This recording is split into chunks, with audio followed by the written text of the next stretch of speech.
Hello guys, this is your friend and we are back with a new fanfic. Which is What If Sealed Master Naruto x May x Karin, Part 3. And if you enjoy this fanfic then please press the like button and subscribe to my channel for more fanfic like this and comment for next part. And now let's start the fanfic. You sound like someone who does love their village and that is okay. I have nothing against that, you have to love someone. But my question isn't about the love for Konoha. Before we get to that, we must talk about what is right and wrong. If we simply brush aside that, we become fundamentally flawed. Naruto said, "There is the truth, right and wrong.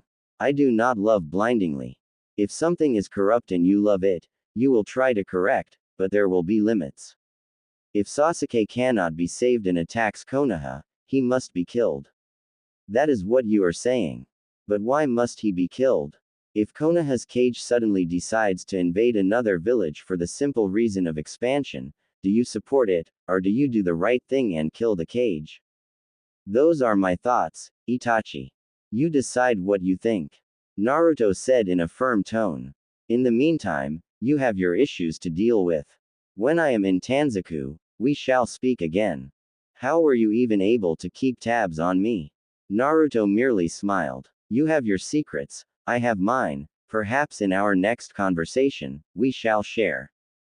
Otogakur. It didn't often happen that Orochimaru would end up being disappointed having assured himself of success, but truly when things did go left, it really did sting. The last time his sensei had truly done him a number. Taking away his hands had been a rather sinister move. He had cursed his sensei but he couldn't be mad forever. This time around, it had been Naruto. But the blonde hadn't been in the way. In fact, Orochimaru was happy things turned out the way they are. It wasn't what he had gone expecting but he was fine with it. He had something else to look at now and it was certainly something very interesting. Naruto had not only managed to hold his own against Sasuke but he had managed to deal some damage that forced the Uchiha to utilize the cursed seal. It had been unexpected but nothing to be too shocked about. He was going to be grounded once more. He had avoided fighting Jiraiya because it wouldn't have been healthy for him. Orochimaru glanced at the brooding Uchiha for a moment before laughing. It was a bit gleeful. Both he and Sasuke had been confident that the latter would win against Naruto but it hadn't been going according to plan. Sasuke did not lose. The battle hadn't ended yet. Maybe Sasuke would have won, maybe he would have lost, they couldn't be certain about anything. But to Sasuke, it felt like loss. Orochimaru wasn't that concerned by the Uchiha's wounded pride. There were more important matters to deal with. Are you that afraid of Jiraiya? You can ask him, Sasuke-kun, but Jiraiya knows out of the 3 Sanins, I have always been the strongest. None of us have surpassed our sensei but I was strongest, Orochimaru said. Admittedly, the condition of my body doesn't allow me to match him. I'm afraid fighting him would result in more severe consequences for me. Sasuke snorted. I came to you for power, Orochimaru, but you have not given me what I want if I could still struggle against Naruto. If I can't defeat him, I can't defeat Itachi. I can only push you so far. Sasuke-kun, Orochimaru responded calmly. There are some things that you cannot be taught. You need to look at where you have failed. Power I have given you. You depended on my cursed seal to defeat Naruto the last time and this time around, you still used it. He was using the power of the Kyuubi last time. Yes, frightening power, but Naruto has no bloodline and still this time around, he didn't use the chakra of the Kyuubi. Orochimaru pointed out, a little amused by Sasuke's glares. At this point, he was going to end up taking Sasuke's body even when he wasn't ripe. You are the one who has failed. If you cannot improve me, there will be no reason for me to stay with you, Orochimaru. After saying that, Sasuke stomped away from Orochimaru. Kabuto looked at the retreating Uchiha for a moment before turning to his master. He looks like he has taken quite the knock. Orochimaru shrugged carelessly. Sasuke has grown strong but he fails to control his emotions when Itachi is mentioned. Unable to control himself, he doesn't act rationally. Naruto didn't do anything impressive. The Sannin looked thoughtful for a moment. But admittedly, he is truly better than expected. It could have gone either way. Well, Kabuto could understand why Sasuke would be displeased. Naruto's growth was the reason Sasuke had felt like he needed to get away to gain more power. Sasuke was strong, Kabuto could admit that much. But this was going to turn things back a bit. Are you going to have another try? Not at the moment, Orochimaru said. He was grinning. You should have seen the way he handled himself. Even when I was there, he didn't blink. He just stared into my eyes and asked me what I wanted. He has a way with words. Should we increase our efforts on him? Orochimaru nodded. You need to work quickly. I don't know how this body will hold on. If we don't take Sasuke, I will have to find a new host. It is becoming troublesome since he is talking about leaving. Orochimaru couldn't allow that to happen. If Sasuke left, he might never be able to get him back. To stop him from leaving, Orochimaru would be willing to take over even when the time wasn't right. There hadn't been this threat before, so it was never a consideration. I will get on it. And the other thing, it has been wiped clean of everything. There was dust, so I assume they did it some time ago, Kabuto responded calmly. Well, it is safe to assume that there are possibly people who saw Uzu's destruction and who know about its secret hideouts and possessions, Orochimaru said. Even though the masked temple was in the outskirts of Konoha, it wasn't something that everyone knew. Considering the things that were in there, it did make sense to keep its location hidden, Kabuto said. How has Naruto been able to improve drastically in such a short time? There are two possibilities. It is either he has always been good but chose not show it, or he has one big appetite for learning new things. He proudly wears the symbols of his clan, and yet even though it has revived, doesn't claim to have any desire to reunite with his clansmen. Isn't that strange? Are you suggesting that Naruto has a connection with Uzu? Yes, Orochimaru said with a nod. We just have to discover what that connection is. Kumogakure. The hidden cloud. A power-hungry nation it once was. Perhaps it was still power-hungry. Had it not been for the Sandame's methods and the Hyuga's sacrifice, maybe Konoha and the Leaf would have gone to war over something the village was truly guilty of doing. Ridiculous. In this world, right, no longer mattered. Power was everything. The strong did as they pleased and the weak suffered. Maybe Kumogakure felt confident it could boss Konoha because it had two Jinchurikis who are known for being the best in the shinobi world. Kumo's Jinchuriki knew how to control the power of their bijus and they stood out because of this. The beast inside of him had resisted plots and attacks from the hidden cloud. When none wanted to come near because the Kyuubi was too powerful, Kumo was more than willing to send its shinobi on suicide missions. Power. Bijus. In this world. The cloud was rather lovely, and perhaps Jiraiya would be having the joys of his life. Kumo and Konoha didn't have the best of relationships because of the past. Then again, none of the great nations were truly friends, there was always some bitter history between the nations. Wars haven't done any favors to the relationships of these villages. Naruto didn't dwell much on the scenery within the village, he walked around for a bit. He was mindful that he was being watched. Perhaps he had been watched too often that he could spot a pair of eyes staring at him even from across the seas. But he didn't mind it. He had metal plates around his body and looked like he'd been in battle. It was understandable for them to be curious. He found himself a good place to rent and rested for about 2 hours. It had been afternoon when he arrived in the land. Once up, Naruto went to the window and settled nicely for about 2 more hours while staring blankly into the streets. His little birdie friend appeared before him. Naruto let it rest on his hand before smiling. You've come a long way from home, he said, walking over to the small table he'd requested. The bird nodded and flapped its wings a bit. It looked tired. Was it dangerous? Naruto asked, taking out the scroll it had. 5 mountains of paperwork appeared in a puff of smoke. For a moment, Naruto stared at it before shaking his head.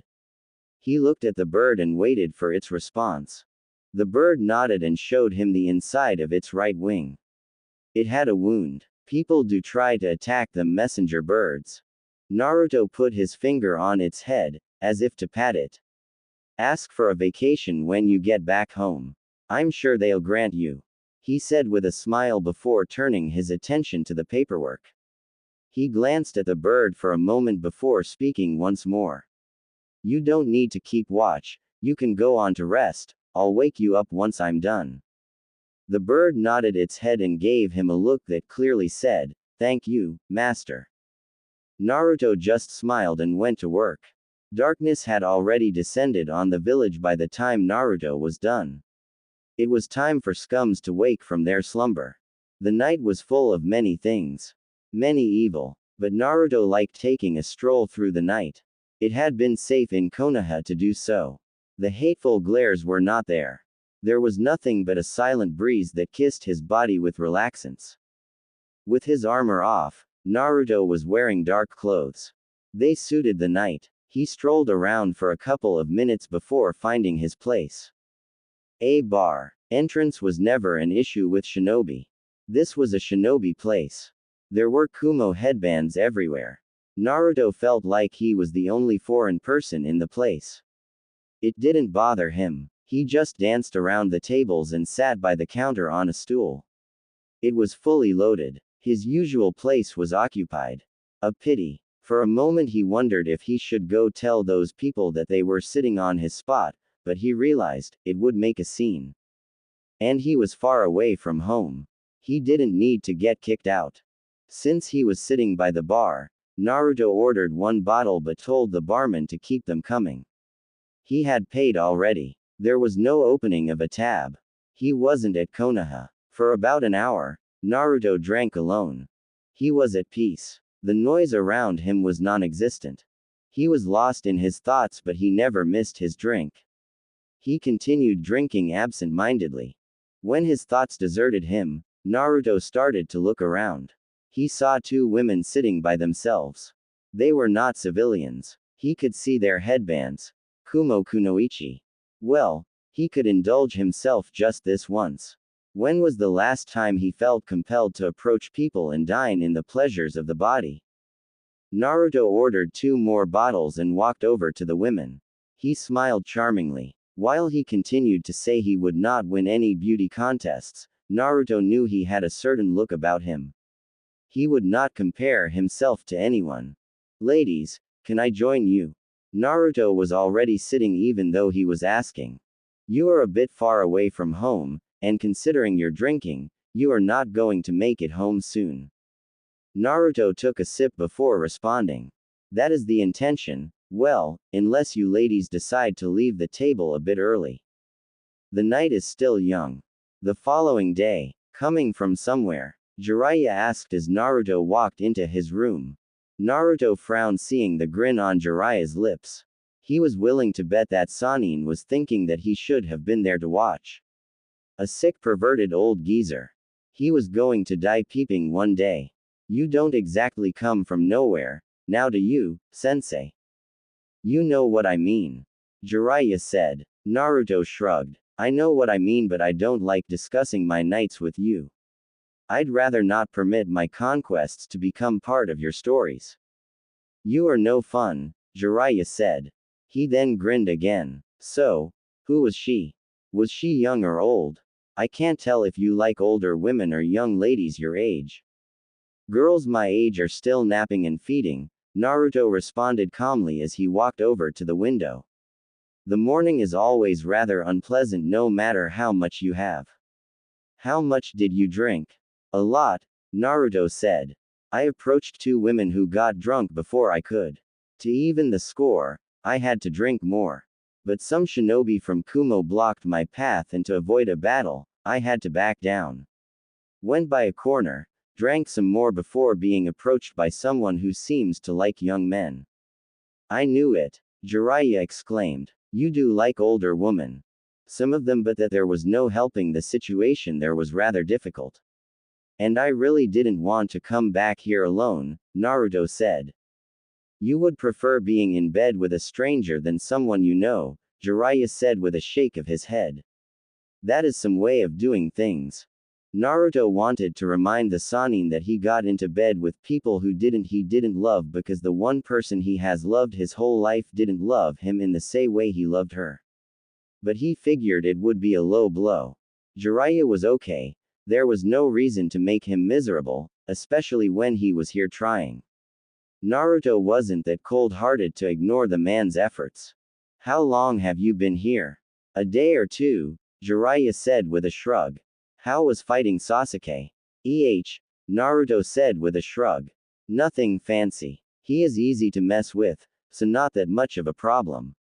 I would have been in trouble had you not come in around that time. The power of the cursed is something else. Not to mention Sasuke already has the Sharingan. I am fortunate his eyes are not like his brother's. I wouldn't have willingly fought him if there was a choice. Are you afraid of facing the Sharingan? Naruto shook his head. No, it just makes me mad. The ability to see the future, the ability to copy jutsus and the ability to cast genjutsu upon you with just a look. If I fought against the Sharingan with the intention to kill, I wouldn't kill that person, I'd just gouge out their eyes and leave them blind. Sometimes I think you'll be capable of cruel actions, the Sannin said with a shake of his head. Well, there was no helping the situation. I will have to make a report to Tsunade that you encountered him. If I had been there, we could have captured both. If I had used the Kyuubi's power, I could have captured both. Although he didn't want to show it, Orochimaru was weak. He wasn't the same person who appeared in the Chunin exams. Then I had been amazed by his power. Then, he looked like a normal person. But I would have still released 6 tails and brutalized him, Naruto explained lightly.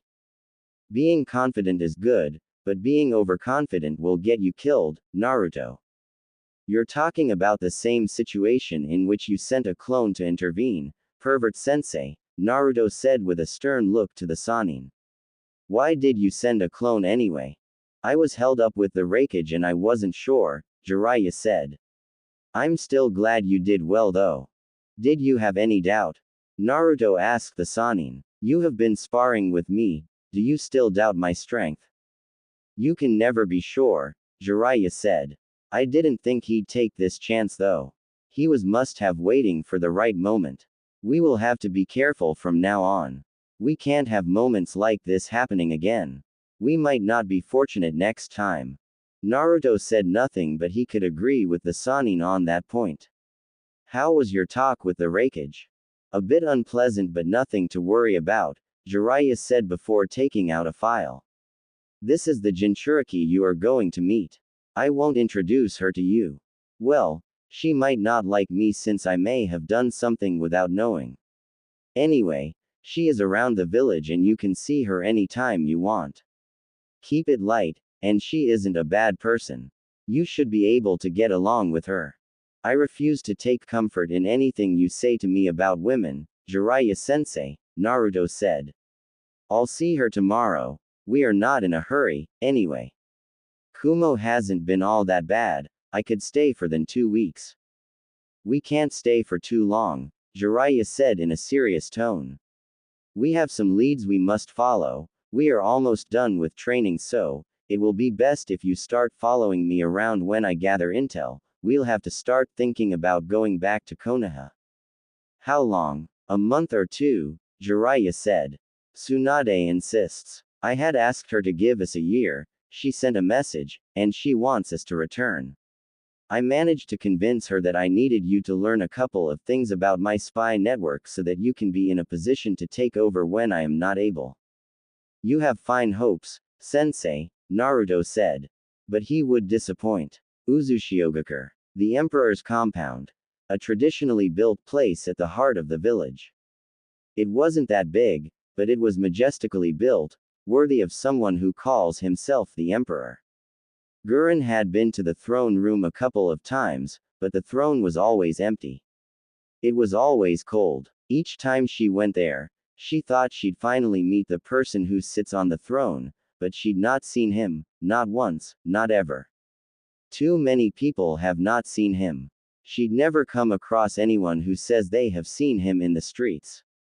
The village had a leader who led the village, but it wasn't the emperor. The compound was usually quiet. People didn't go there. The old geezers went there at times to have their meetings. It was a place of secrets. The Uzumaki were secretive. It was almost an obsession, perhaps filled with some paranoia. But Gurren didn't criticize it. These people would do anything to protect the village. It was a fortress because of their methods. And anyone who found a loophole to enter the village never returned home, unless there was a message that had to be sent. The village itself was vibrant. The Uzumakis were not many, but they were the most energetic people you could find. The atmosphere was fine. Yukimaru enjoyed his time at the academy, and she did her job as one of the higher-ups in the command chain. She had no complaints. Orochimaru couldn't hurt her from here. He couldn't touch Yukimaru. She was safe, and that was what mattered to her. She had fun chasing after spies during night. Perhaps the sadistic nature in her would not completely go away despite being asked to control her urges. They didn't complain, so she kept at it. Gurren-san, Haku greeted the woman who was standing by the entrance to the emperor's compound. It was dark in the streets. And she shouldn't be standing here. Are you nervous? Gurren didn't nod. She glanced at the ice user she'd mistaken for a woman. A complicated past with this one, but she'd never bothered to pry. They spoke well. Both had been recruited, but when she came here, Haku was the one who welcomed her. He didn't act as the leader, but he was high up in the chain of command. Why would she be nervous? Yes, after being here so long, she'd been summoned to meet the emperor. Finally, she was going to meet the mysterious leader. The Uzumakis she'd met spoke well about him. A master of Fuinjutsu, they said. A truly brilliant man. Maybe, Gurren said. I didn't think even you would be nervous. I mean, you did work with Orochimaru, Gurren said. I'm curious here, and when you get used to something, it hardly becomes a problem. You only realize its cruelty when it turns to you, but when facing things you do not care for, you don't see it, you actually enjoy the show. Haku shook his head. He could never understand this woman. She was strange and nothing like the Uzumakis. Then again, she'd been hired to do a job that demanded that you do dark things. A job he could never do, but perhaps he might fight himself in the battlefield somewhere in the years to come. There is no need to worry, he's not a bad person. Haku said with a smile. Best we not keep him waiting. He said, walking over to the entrance. There was no one guarding, but both he and Gurren knew there was a barrier around this place. The moment they stepped into the compound's ground, their presence had already been known. Uzu was just a giant barrier that could be turned on at any moment. It had a particular ability, and it would certainly offer a nasty surprise to enemies, but it was reserved for cases of an invasion. How many times have you been here? Gurren asked. I hardly see you around the village. You're mostly on the other side of the island. Well, I actually live here, Haku said with a smile. Gurren was surprised. She didn't know that, and she ran the village's covert affairs. Then again, whatever happened in the compound was always secret. It was, after all, the most secret place within the village. You're not always around when I come around. With spies always trying to sneak in, there is no rest. Sometimes you have to chase some across the sea. Gurren said with a shake of her head. It was a busy job, but she had to do it. People are curious, Haku said. I'm surprised I haven't even seen my former master's number 2 sneaking into the village to try to get intel, Gurren said.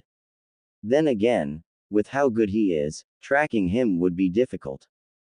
As she said those words, they entered the throne room. It was dimly lit, but the walls were in the form of a pale blue crystallized ice. The floor was the same. You could see a massive Uzumaki symbol on the floor, deep within the ice. The same could be said when you looked into the ceiling. There were pillars around the throne. Today, there was a person on the throne. Cold eyes were staring at them without blinking. His head was tilted to the side, resting on the palm of his right hand. She couldn't see him clearly, but there was no presence from him. She couldn't even tell if he had chakra. If she wasn't seeing the silhouette, she would have said there was no person there. When Haku kneeled, a bit away from the throne, Gurren followed his example. Your Majesty, it is good to see you again, Haku said in a calm tone. Gurren noticed the slight nod of his head. Those eyes were staring at her. Gurren, we finally meet. I wish this was a social call so we can dine together. But there are agent matters that you two must attend to. Both of you were chosen because of your unique bloodlines and we'd like to recreate that. That isn't why you're here, but your bloodline is the reason you are being sent to this mission. We worked hard to develop the Wave country after taking over Gato's company. It has now developed. Its economy is healthy and its population has been increasing drastically over the past 2 years. Its new strength has made the land of water uncomfortable and it seeks to undermine us. The Wave is mine, but its importance lies in the fact that Uzu doesn't directly procure its needs from any village or merchant, but we get everything we need through the Wave. If the Wave is hurt, we are hurt. The feudal lord of the water country is behind the move to slow down the Wave's progress, but you won't see him. You are going to meet the Godime Mizukage to discuss the issue and try to seek a way forward. At the moment, we don't need trouble, but if we are threatened, we will take action. You are to leave tomorrow. All necessary arrangements have been made. The mission aside, the voice was powerful yet it sounded young. It wasn't what Gurren was expecting. We will depart tomorrow morning and try to return as quickly as possible. Haku said. Study the Mizukage for me, I'd like to see what kind of a person she is, the Emperor said. Gurren. You will try to assess Kiri's capabilities without getting caught. Hi. Gurren felt compelled to give that response. You may leave. And those words and the two stood up to leave.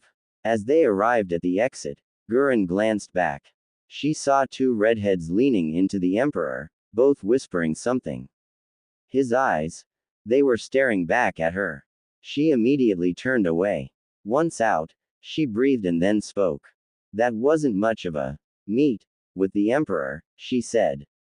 Haku merely smiled. You'll do that when you dine with him. Perhaps when we come back, he is a delightful person, he said. Somehow I doubt that, Gurren said with a shake of her head. I can understand us being sent for our powers, but why isn't the leader going with us to be the one to handle the issue? We could simply go as his guards. That is simple. They want to keep the mystery going. Nobody actually knows if the Uzumaki have indeed revived. Sending us there doesn't confirm it. Gurren nodded and looked back at the compound. The throne room shouldn't fit in that place, should it? It was much bigger when you were in the inside than when you looked at it from the outside. She glanced at Haku. Why is there a difference in size? Haku got what Gurren was asking. Because the throne room you entered is in its own dimension, not in this space. You can enter the dimension because of the seal you were branded with. People who don't have the mark will see the normal throne room. Kumogakure. That damned pervert in the form of a Sanin. He wasn't going to watch him battle Yugito and he wasn't even helping out. Naruto had to do everything on his own. Jiraiya wasn't doing this to measure his strength. The Sanin probably didn't want to see it as he already knew what he could do. He was using this as training for him. The man wanted him to use a sparring session with Kumo's Jinchuriki to help him experience what it is like to fight another Jinchuriki. He couldn't count Gaara. The cage was unique. That aside, they'd been genins when they fought. Well, he was still a genin. Naruto shook his head, rubbing off those thoughts. The secluded training ground he found Yugito in was a bit away from the village. Then again, she was Jinchuriki who fought using her Biju's power. She had to be away to avoid the collateral damage and to cause panic around the village. Yugito wasn't alone. She was with another blonde-haired woman with a large bust. What was with blondes and sizable chests? You were just staring, weren't you? Naruto looked at the woman whose cold tone made him raise an eyebrow. Yes, Naruto responded with indifference. I was thinking, if my sensei saw you, he'd emigrate to this village and abandon his beloved slug princess. Naruto said, walking over to the two women. None of them seemed cautious of his footsteps. He stood in front of them and smiled. Naruto Uzumaki, Jinchuriki of the Kyuubi. Yugito stared for a moment before speaking. The armor, are you here for a battle? Naruto completely ignored Yugito and faced the other blonde. I know her, but I do not know you. If she is willing to indulge me, I might not get the chance afterwards. Samui, she said. She had seemed to get where he was getting at. A pleasure, Samui. Cool, she said. Naruto merely smiled before turning to Yugito. Sorry about that, he said. I traveled to this village to test myself against an experienced Jinchuriki. I have been told that you're fully able to control the power of your Biju. Although I house the Kyuubi, I still cannot control most of its power. Even so, I'd still like for you to indulge me. Yugito eyed him for a long moment. The Kyuubi was the most powerful, even more powerful than the Biju B held. She was confident, but if he was saying he cannot control most of his Biju's power, it meant that there was the chance that even B would defeat him. Then again, power alone wasn't everything. Personally, Yugito didn't think anyone could defeat B while using his Biju's power. I haven't tested myself against another Jinchuriki aside from B, I don't see why not. Naruto smiled. Then let us entertain ourselves to our heart's content, the blonde said before jumping backwards. There are no rules, no. Naruto nodded. Please come at me with the intention to kill. I find it more satisfying to battle someone who wants to kill me. You need not take it easy on me, I house the Kyuubi, if you break my legs, it's fine. Yugito grinned, hearing those words. Are you not going to regret those words? Will you make me regret them? Naruto asked. If you make me regret them, I'll treat you to a meal every day while I'm still around in the village. I don't want to brag, but I am quite the cook. You are offering to cook for me? Yugito asked. If you don't regret those words, what do I have to do? Take me out, tonight. Deal, Yugito said. Naruto took out his lightning sword and sped towards Yugito. The blonde didn't wait for him to arrive, she also charged, holding a kunai which was encased with blue flames. Naruto swung his sword towards Yugito's left shoulder in a horizontal slash. The blonde aligned her kunai over the shoulder and blocked the swing. The flames burst lightly upon contact with Naruto's sword. Yugito lifted her right foot, aiming for his shoulder. Naruto jumped back slightly to avoid the kick. Yugito twisted quickly while shifting the kunai she held towards her left hand. When Naruto touched down the ground, she was already upon him, stabbing the kunai towards his throat. He lifted up his sword, blocking her strike. She felt her kunai tremble slightly as Naruto's blade slid through the kunai, cutting it. Rasengan. Naruto formed a orb of chakra on his left palm and tried to smash it towards Yugito, but she managed to speed away from the path of the jutsu. The Rasengan slammed onto the ground, and exploded. The explosion tore through the ground, creating a small crater. When Naruto tried straightening up, Yugito flashed in front of him. Her fight foot cleaved through the air in tremendous speed. Naruto could only cross both his hands across his face while holding his sword to avoid the kicking slamming into his face. When the kick connected with his defense, it sent him flying backwards. Naruto recovered quickly by flipping several times before landing on both his feet. Yugito dropped into all fours as she formed claws. She then lunged towards Naruto in blistering speed. Naruto didn't wait for her to reach him. He summoned his sword once more and began to dart towards the woman. He held his sword in a reverse grip and slashed towards the blonde. Reacting swiftly, Yugito slid through the ground, while ducking under the sword. Yugito stretched out her right hand, her claws swiped through Naruto's right foot as she slid down the ground before quickly getting up. She retracted her claws and went through hand seals. Flame explosion. She spat a small ball of flames that sped towards Naruto at close range. Naruto didn't try to use his jutsu upon seeing the flames. He did hand seals while flashing around to face the incoming jutsu. Futon. Great wind breakthrough. He released powerful gusts of winds in a flash. The gusts covered a wider area and were bigger than Yugito's flames. But when the jutsus collided, the flames went off, setting off a huge explosion that disrupted the gusts, causing a violent reaction of flames and wind fighting it out. Naruto was forced to jump away to create some distance from the explosion to avoid getting caught in it.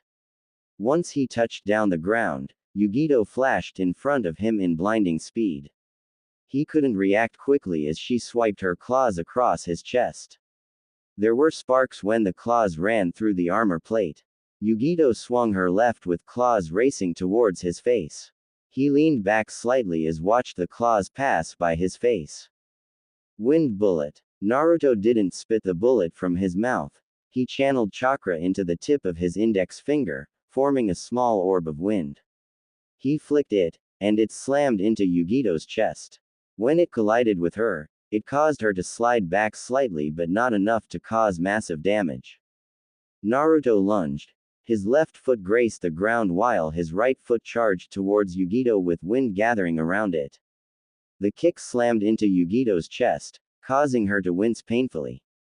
She rocketed backwards like a bullet. She ended up crashing down the ground a distance away and tried to get up. She clutched her chest painfully and coughed up some blood. Yugito wiped the blood on lips and glanced towards Naruto, who was slowly walking towards her.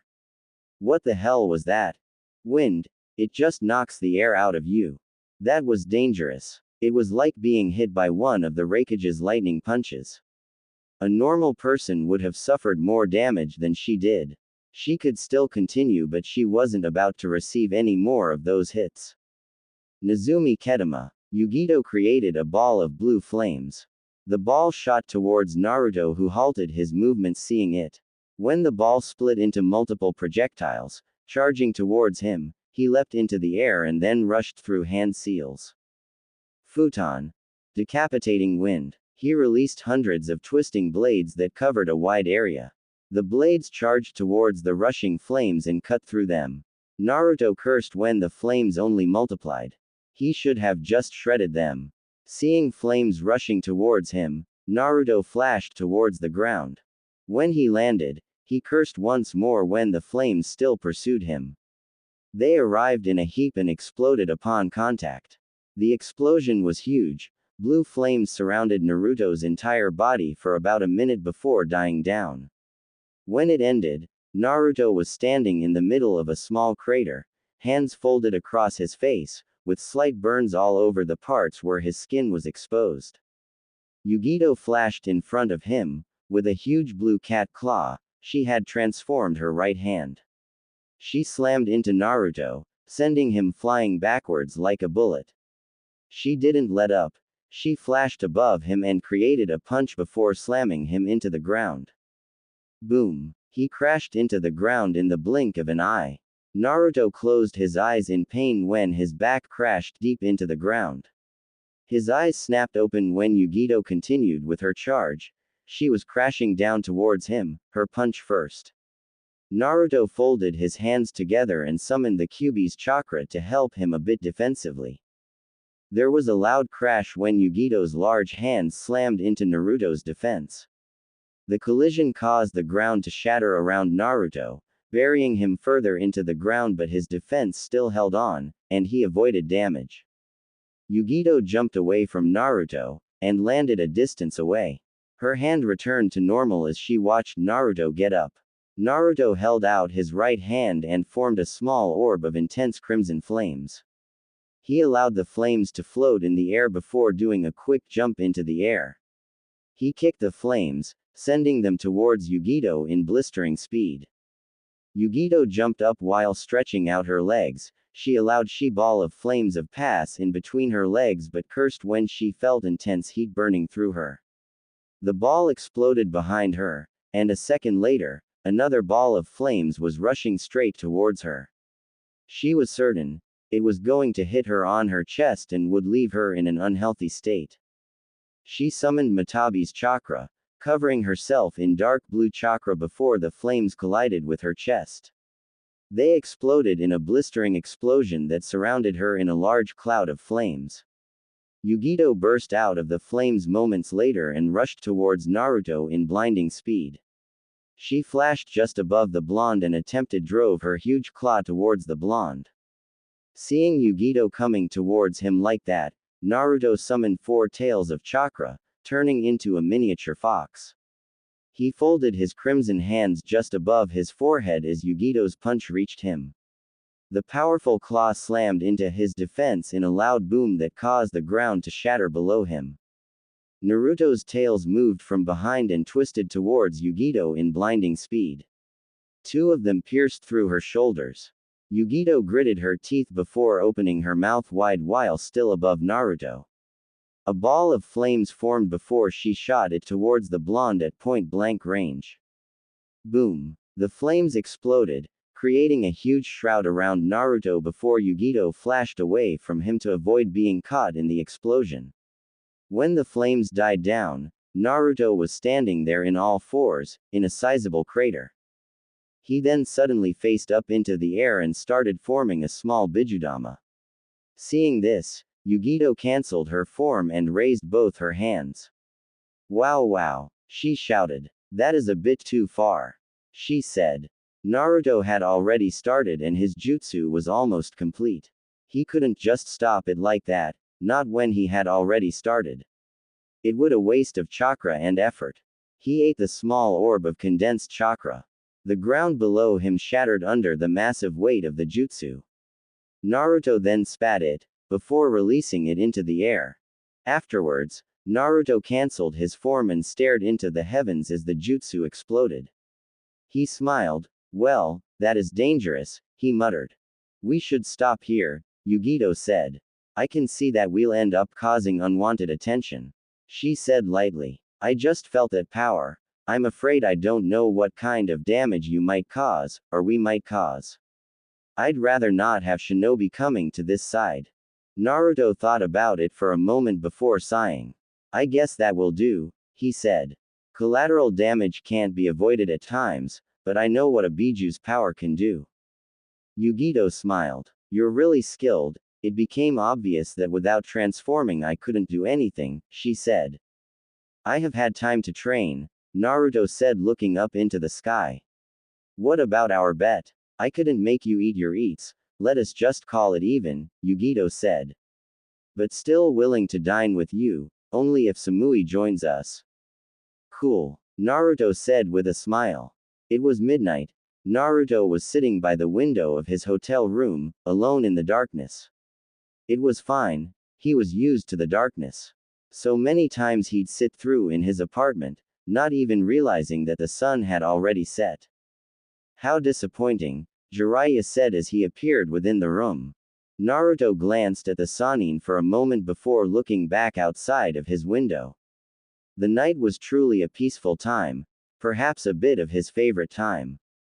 Back in the hidden leaf, it had been his moment to be free, to feel like that whole of Konoha was off his back. What are you looking for, sensei?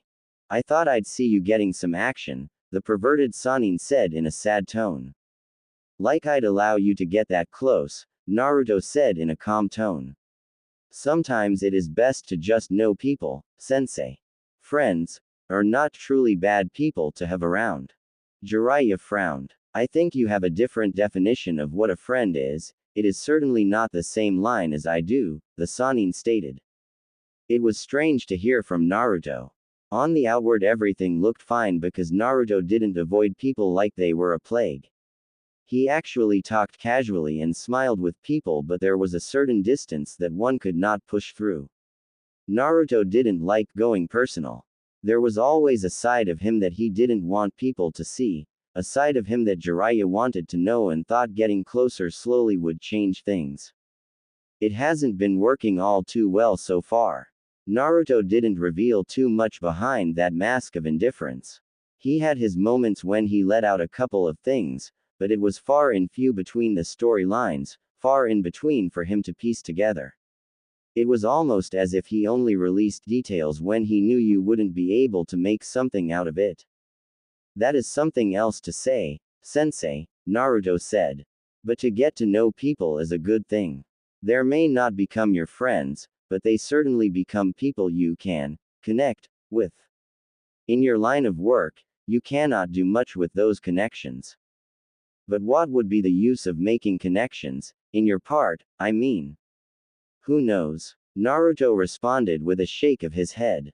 Sometimes people do the most ridiculous things that you really cannot begin to explain. This again, Jiraiya frowned. It wasn't going to take him anywhere. What do you think about the shinobi world, Naruto? Jiraiya asked after a couple of moments of silence. Naruto eyed the Sannin at the corner of his eyes but didn't offer an immediate response. What of the shinobi? It was kill or be killed. Rule or be ruled. If you have power, you can do whatever you want and no one will say anything unless it affects their interests, but if the benefit outweighs the losses, a blind eye can be turned. No one did anything without expecting something in return. But Jiraiya knew this world. He understood it better, having spent much time traveling and having fought in past wars. It was another test. The temptations of this world. He was always being tempted in each corner he turned to, wasn't it? What does it matter what I think about this world, Sensei? Naruto asked in a curious tone. It matters, Naruto. Your view of our world shapes your ideals, your dreams. Jiraiya said in a firm tone. Everyone has a thought and everyone wants something. We all have duties to our villages, but we still have dreams. Some shinobi dream nothing but services to their village, Naruto said. He thought of Itachi at this moment. But yes, that attitude is based on what is important to them. To determine that, you do need to have a view on the world around. If you can say those words, why do you need to ask why your view matters? Jiraiya asked with a raised eyebrow. Then again, Naruto could simply be speaking his thoughts but not something he actually believes in.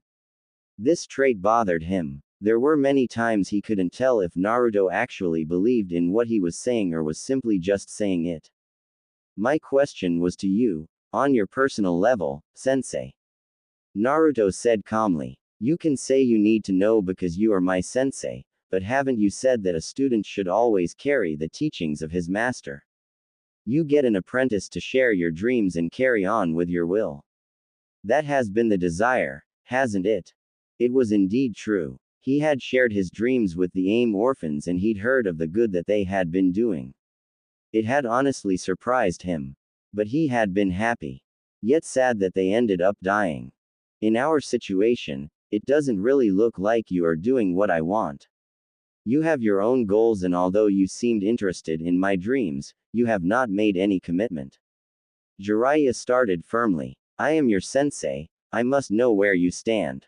If it is the wrong path, I need to be able to correct you. If the path is good, I need to be able to assist you as your sensei. I see, Naruto said. I have wondered, Jiraiya. But I still cannot form a conclusive view of the shinobi world. There is a lot of bad than good. Should I do something about it? Should I simply be loyal to my village and do what is best for it? I cannot yet answer those questions. Naruto shook his head lightly. If you need help with understanding something, please talk to me, Naruto. I know you prefer to figure things on your own, but you have friends, colleagues to help you in such cases, Jiraiya said in a hardened tone, just to drive the message through. I have not been shy in asking questions, Jiraiya-sensei, Naruto said. But I have always decided for myself. It is true that I was close to the Sandaime, but he did not have the same kind of influence on me as you would have on your students. I loved the old man because he loved me. But I formed my ideas depending on how I saw things. Perhaps Jiraiya should have seen this as a red light blinking, but he wanted to have hope. There is nothing wrong with being independent, but be careful. You don't want to stray too far. Without observing and listening to other people, you are likely to cloud your own thoughts and drift away from reality. With my past, I cannot drift away from reality, sensei. I know what is real and what false hope is.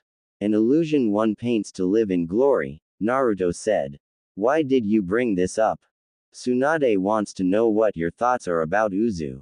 If the Uzumaki have indeed revived and offer you an invitation, would you accept it? This question again. People were really too curious. But could he fault them? He was the only Uzumaki living in the hidden leaf, and with his past, they had to be curious. They must be dying to know.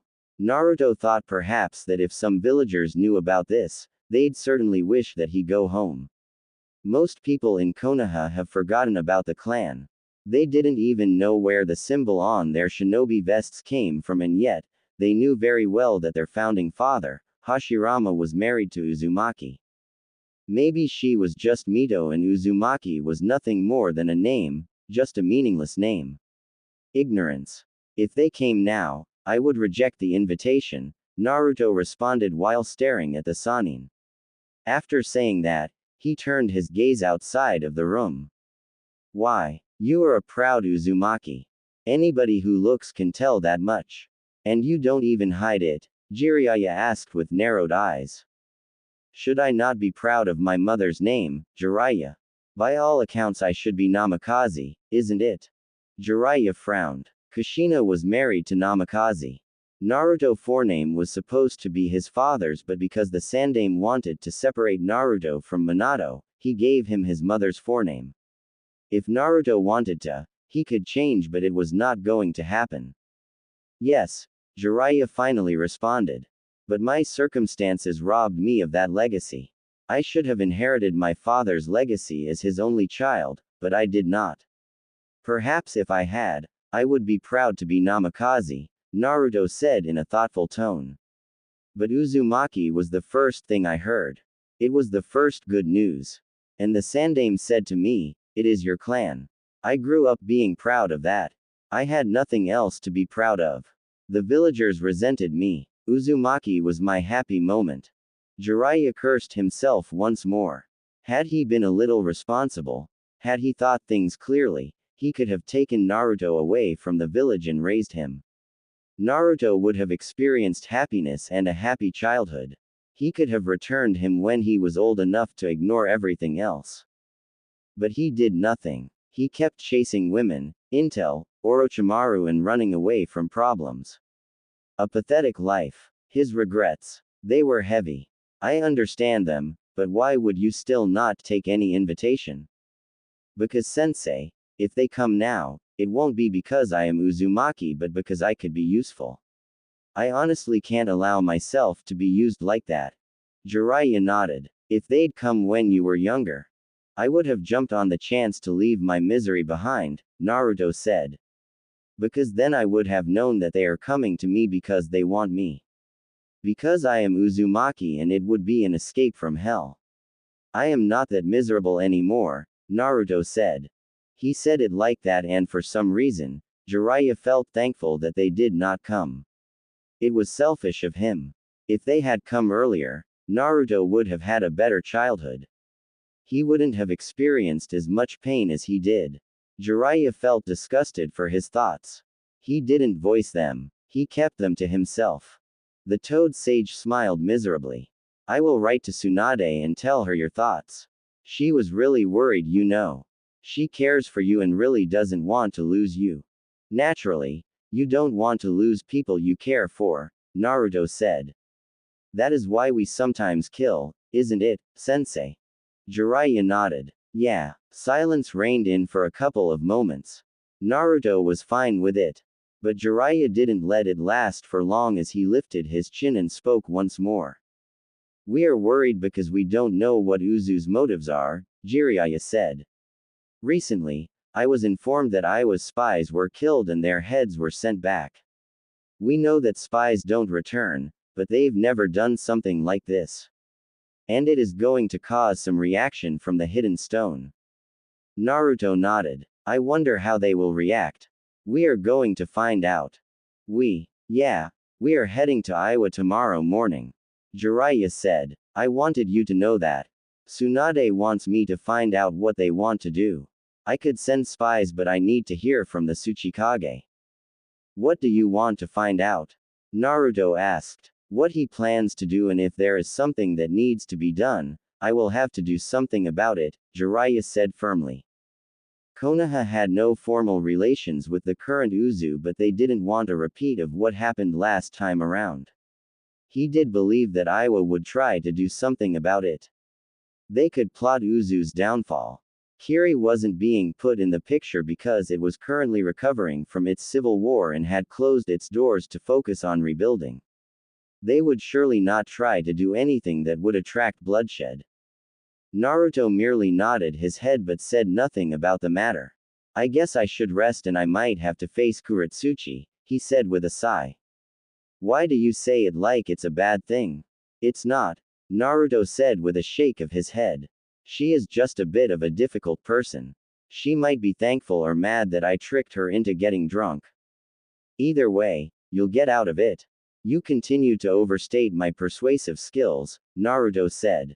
The following day, Naruto wasn't wearing his armor. He decided to put it away.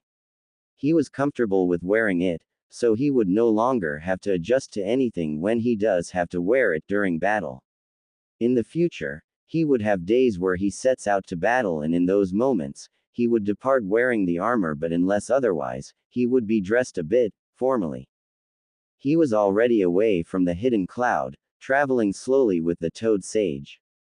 Any reason we had to sneak out of Kumo? Naruto certainly hoped that the Sannin didn't piss off some people and that was why they had to sneak out. Jiraiya responded with a shrug. A force of habit, and I wanted to see if you had it in you, the Sannin said. Had it in me? Naruto asked. You know, I had to practice being invisible in the streets of Konoha just to avoid the glares. It was an interesting experiment and there were some failures there and then. Success. It was there, Naruto said. But as you know, I don't talk much about my conquests, he said. Jiraiya nodded. We should start talking Fuinjutsu before you go back to Konoha. You know, you are Uzumaki and you are truly proud of it, it won't be bad to know sealing. You have said you know things, practicing it should make you even prouder.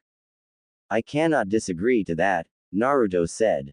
You know, when looking at current seals, I think the standards have really dropped. I have been inclined to look at some sealing and say, pathetic.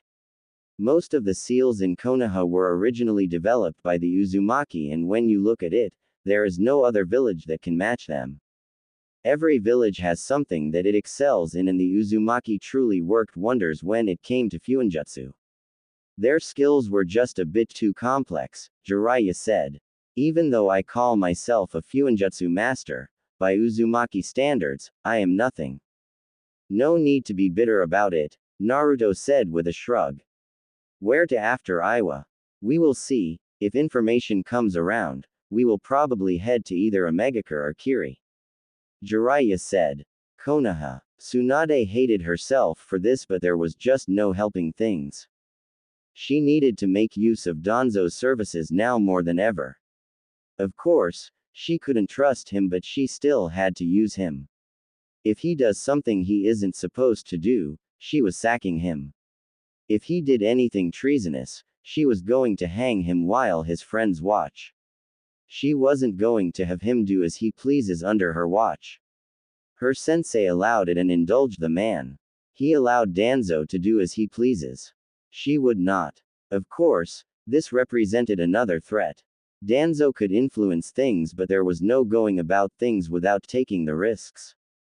She had Jiraiya to count on if Danzo does something he isn't supposed to do. Given the room, the War Hawk could possibly try to set alight the flames of war for Konoha's gain. Ridiculous. Then again, the Leaf did have that kind of history, and this man really did play some part in it. A corrupted past that tainted the image of this image. Certainly not something her grandfather had envisaged. Nothing in this ever went according to plan. Had things been different, Minato would have still been alive. He would be Hokage and maybe she would still be miserable or just running the hospital. He did have a good future. But that ended. Misery to his son and a great legacy. This village celebrated him as its greatest Hokage yet, it had scorned his very son. The only child he left in this world. That hadn't been the plan. The plan had been to make Naruto a hero, but the villagers had turned him into a villain. Tsunade shook her head. This wasn't something she wanted to be thinking about. The most important thing was that they had an Uzushiogakure problem. And this was something that could turn the peace they were currently enjoying into a memory. There was a threat, but Tsunade wanted to believe that it wasn't to Konohagakure. If it was to Konoha, they would have to fight to protect this village, their home. She did wonder though, what would Naruto do if Uzu turned out to be the enemy?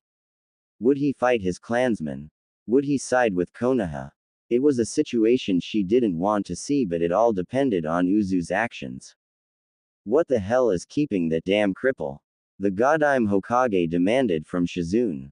I don't know, Shizune said with a shake of her head. Should I go search for him? A more fitting way would be to send Anbu to drag him. Tsunade amused herself with the thought. He would certainly not be happy with that action. She wouldn't even be surprised if he marks the Anbu who manhandled him for death in the near future. There was no need to go that far nevertheless. The war hawk walked into her office, with a pale teen by his side. The Godime glanced at the teenage boy for a moment before looking back at Danzo. He had sent the list of his operatives to her. She had studied the list but hadn't done anything about it or even commented regarding it. He delivered something she could touch. He'd passed the first test. What do you know about Uzushiogakure? Tsunade asked before Danzo could say anything. That damned village. If Danzo really wished, or if he was the Hokage, he would have already sent people there to determine its motives, strength. If it was dangerous, he wouldn't be against its elimination. If it could be used, he would send shinobi for a takeover mission. But he wasn't the Hokage. This naive woman was the one who was making the decisions. Well, there was also the little problem that he couldn't get information out of Uzushiogakure. The people he'd sent had been refused entry. They couldn't even get on boats in the first place. If they got in, they would be turned back at the gates. The village truly had ways to keep people out. He wasn't doing everything he could nevertheless. He'd avoided killing people because he didn't want to attract any attention. If you are referring to the current Uzu, then not much. I do know, however, that they mostly depend on the wave for their supplies. Anything that can't be made in the island, they get them from the wave. I do suspect that they either control the country or have a rather strong relationship with them. What do you mean by that? Tsunade asked. The wave country still sends its mission requests to us, and nothing has changed in the way it does things. Yes, nothing has changed because they don't want to attract attention. Tsunade looked thoughtful for a moment. She hadn't thought of investigating the wave because it wasn't the problem. But at this point, it was the only nation that had a relationship with the whirlpools. If this was true, then they would have had some information. Unless, why don't you know something? If Uzu depends on the wave, then obviously it will look at the nation as an asset. Most likely someone from Uzu is within the nation. Danzo shook his head. The wave has grown over the past couple of years, someone was behind it. It does seem that the people there credit Uzu for the changes, he explained lightly. But it isn't something they openly talk about, and none of the masses have had contact with someone from Uzu. However, the man who acts as daimyo frequently visits Uzu. He goes alone. And he can't talk. Can't or won't? Can't. Danzo was frowning in the inside. They used a method he would use, but even if you threatened to kill of the man's family, he couldn't talk. So you have tried something in the wave, but there is nothing much, Tsunade said. Back to Uzu it is then. What are you planning? I'm sure you already know what they did to Iwa's spies. Danzo nodded. I'm surprised that they were even able to tell they were spies from Iwa. Unlike shinobi, spies do not wear their allegiance for all to see. The only way to know is through interrogation. A spy never reveals his identity, much less his home. And if they didn't reveal it by choice, It means we cannot underestimate Uzu. Tsunade nodded. I have sent Jiraiya to Iwagakure to discover what Onoki is planning to do about this. But I want you to do what you can to find as much information as you can about Uzu before we make a move. Danzo nodded. What of the Kyuubi's Jinchuriki? Naruto, Tsunade said sternly. It is Naruto. Danzo stared at the slug princess for about a minute before finally speaking. Naruto, Danzo was forced to say. He is finishing his training trip and will return within 2 to 3 months. Tsunade said. That is all I am saying to you. You should have no interest in him. He is my shinobi and my problem, if he is a problem. It becomes more than your problem when he can threaten the very security of this village, Danzo stated in a calm tone. You should now know already that there is nothing much about his childhood in our records because Hiruzen made sure all records were destroyed. I will tell you something you don't know. There is also a suspicious moment where Hiruzen took Naruto out of the village for about 2 weeks. He said he was taking the boy to train in secret. I tried to tail them but I lost track of them. He would not say what the training was about nor did Naruto show in any changes in his skills. But if the boy isn't a Fuinjutsu master, I don't know anything. What do you mean by that?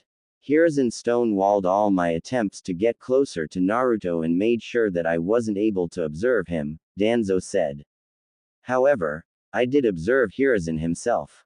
He visited Naruto almost every day in his apartment. Even if he would only stay for a couple of moments, he would go there. He collected Fuinjutsu scrolls and possibly handed them over to Naruto. And that was before he even joined the academy. Tsunade frowned. Jiraiya has never said anything about Naruto's Fuinjutsu skills.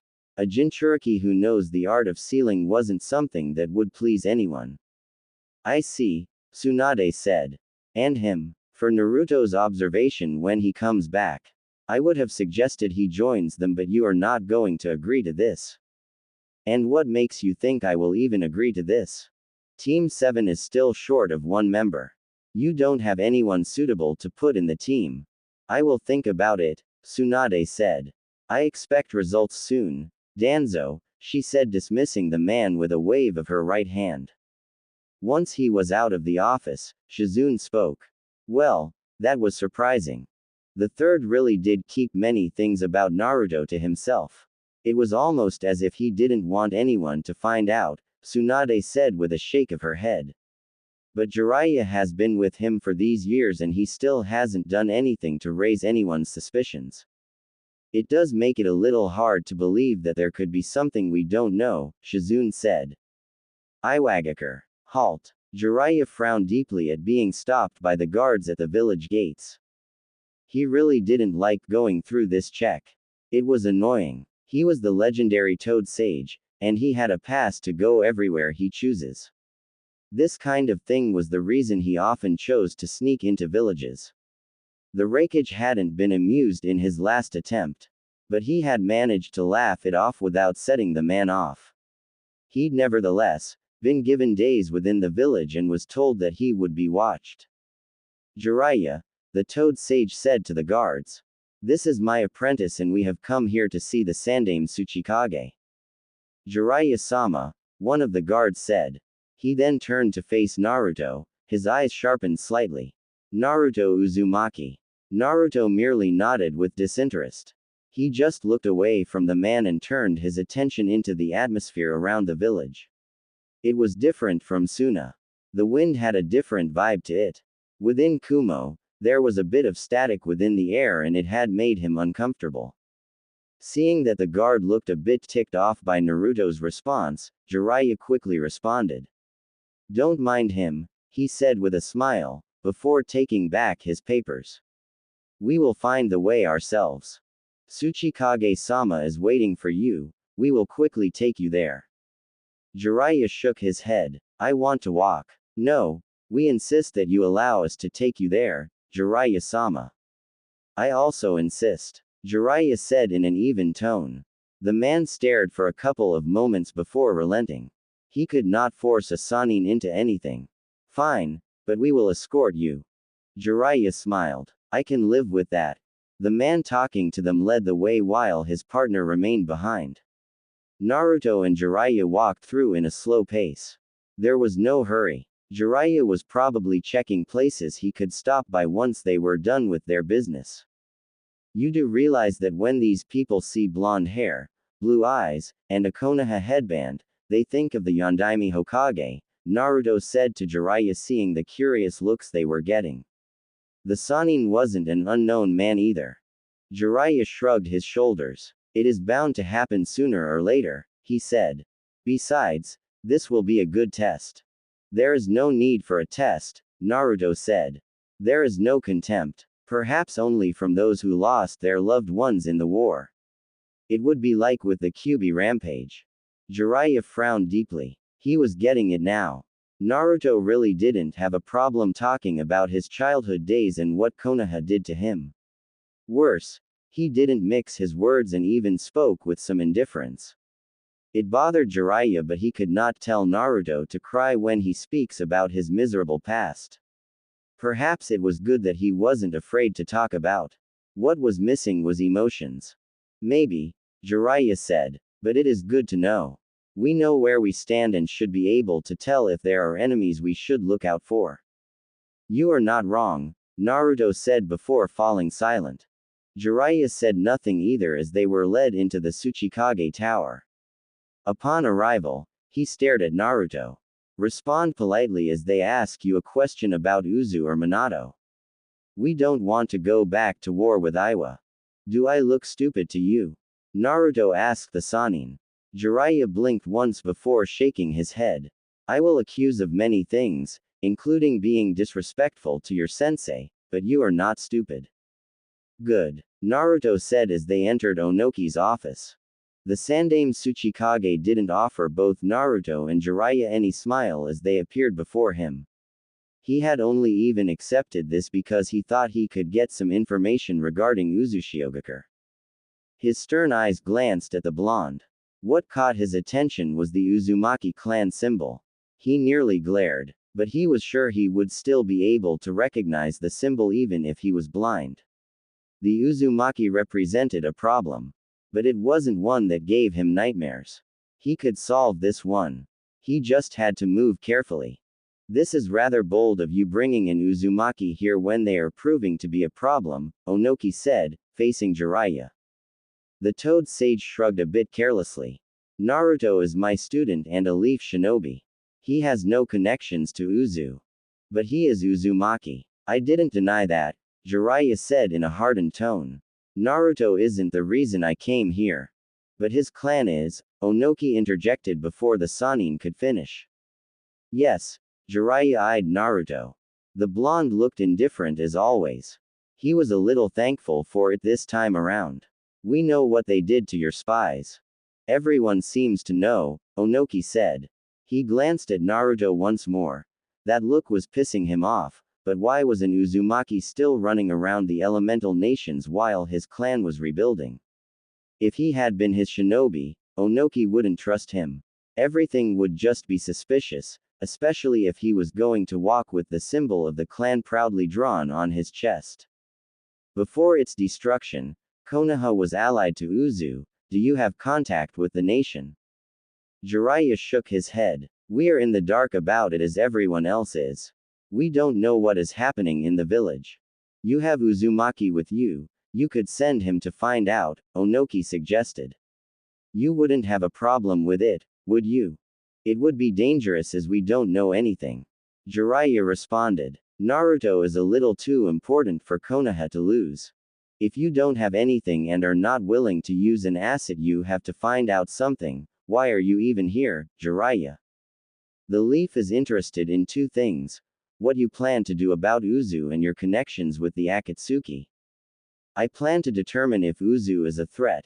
If so, it will be destroyed. As for my relationship with the Akatsuki, it is not your business to know. Jiraiya frowned. He should have known that Onoki would say something like that about Uzu. It was dangerous and would cause unnecessary tensions within the elemental nations. Konoha was still technically allied to Uzu. If Iwa was going to do something without being provoked, Konoha might be forced to step in. They did nothing while Uzu was being destroyed the first time, they could not sit back the second time. What would the villages who depend on the leaf for protection even say? Konoha would lose friends. But if they tried to stop Iwa, it would be war, and that was something they were looking to avoid. What do you have to say about that, Uzumaki? Onoki asked Naruto. The blonde shrugged. Nothing. Really, he said with indifference. Oh, I thought you'd say you would fight for your clan, Onoki said. He would have marked the blonde as someone who must be killed if it had come to that. Tsuchikage-sama, I want Takati. The doors burst open at that moment as Kuretsuchi stalked into the room and stared at Naruto. She grabbed him and twisted him around. You bastard. Naruto smiled. It is good to see you too, Kuretsuchi. She glared and dragged Naruto out of the office. Onoki sat speechless for a moment. Did they know each other? I think they met a couple of months ago. Onoki was silent for a moment. I hope nothing is happening there, Jiraiya, he said in dangerous tone. The Toad Sage acted as if he was oblivious to the danger. If the young ones find love, it is up to us to guide them in their love rather than stand in their way. I hope you heard me, Jiraiya. I am not losing my granddaughter to Konoha. You have little faith in her. You think she'd be willing to leave Iwa for love? Jiraiya asked. Let us get back to the subject at hand, Tsuchikage-sama. The Sannin gave the old man a stern look. He would not allow Onoki to dismiss him like that when he had clear intentions of destroying another village. This just made him think about what Naruto had said when they were talking about the issue. Iwagakure was going to do the wrong thing, and more to that, this was war. This world didn't need another war. The Uzumaki didn't deserve it. Not after what was done to them in the past. Looking at things, Jiraiya didn't think that Uzushio would have the might to face off against any of the great nations. Iwagakure perhaps by quantity had the largest military power. They had even outnumbered the Hidden Leaf in the past war. Then again, Konoha had been fighting in all wars around that time. The Leaf never missed out on a war. Never. Onoki looked towards the door for a moment before facing Jiraiya. I really don't know what you want to talk about, Jiraiya.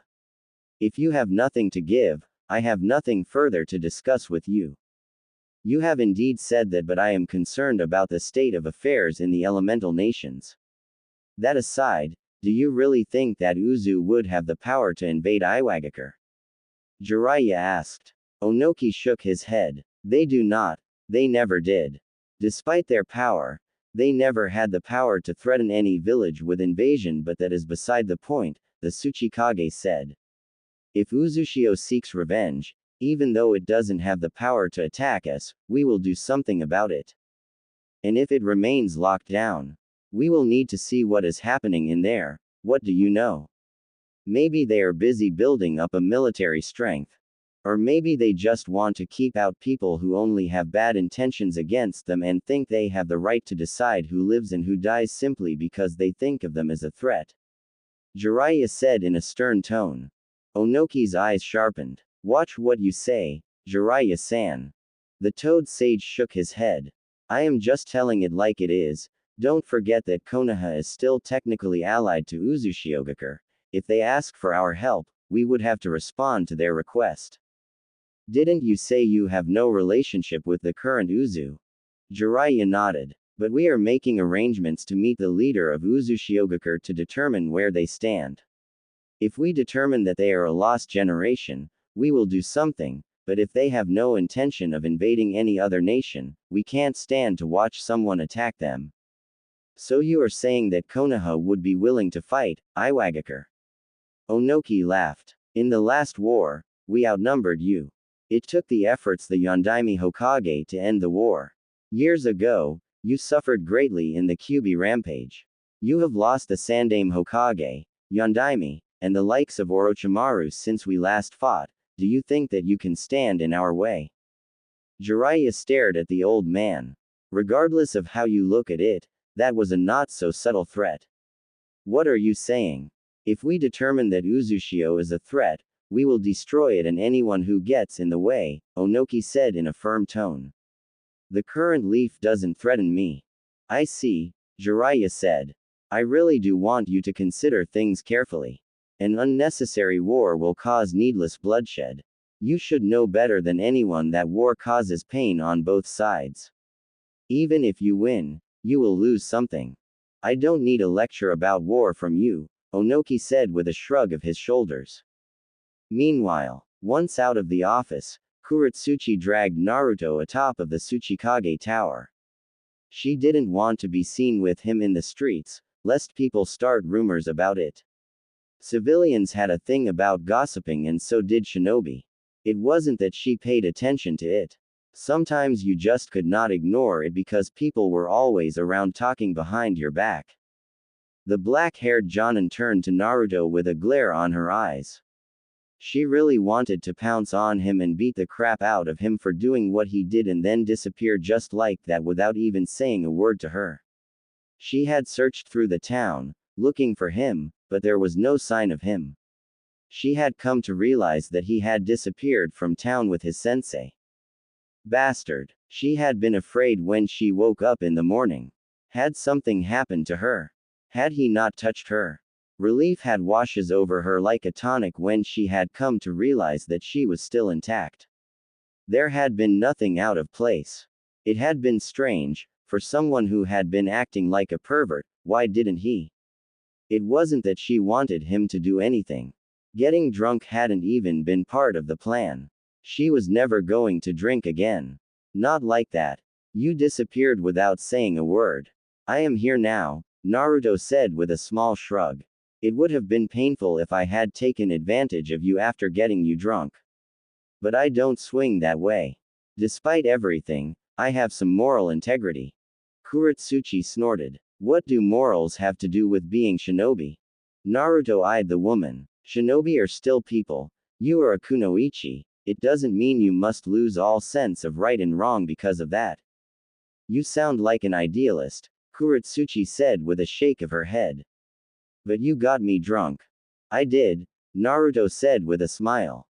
But that had been because you thought you could get me drunk and get information out of me. Admittedly, if you had done that and worked on your seduction skills, I might have spilled. I do have that weakness, he said in thought. I don't have any seduction skills. I was certain all experienced Jonins who sometimes work undercover are taught those skills. Then again, you are not that type, Naruto said. You shouldn't have been too confident in your ability to lie. I didn't know you were that good even after drinking so much, Kuretsuchi said. It did sound like you knew about me. Then again, I should have known it when you called me by name. It happens, Naruto said before turning to look at Kuretsuchi in her eyes. It seemed like you didn't tell your grandfather about our encounter. I couldn't tell him. It is embarrassing. Naruto laughed. I hope my sensei doesn't mention it by mistake. He said with a smile. The old man wouldn't think twice before he puts me on a leash for a couple of more years.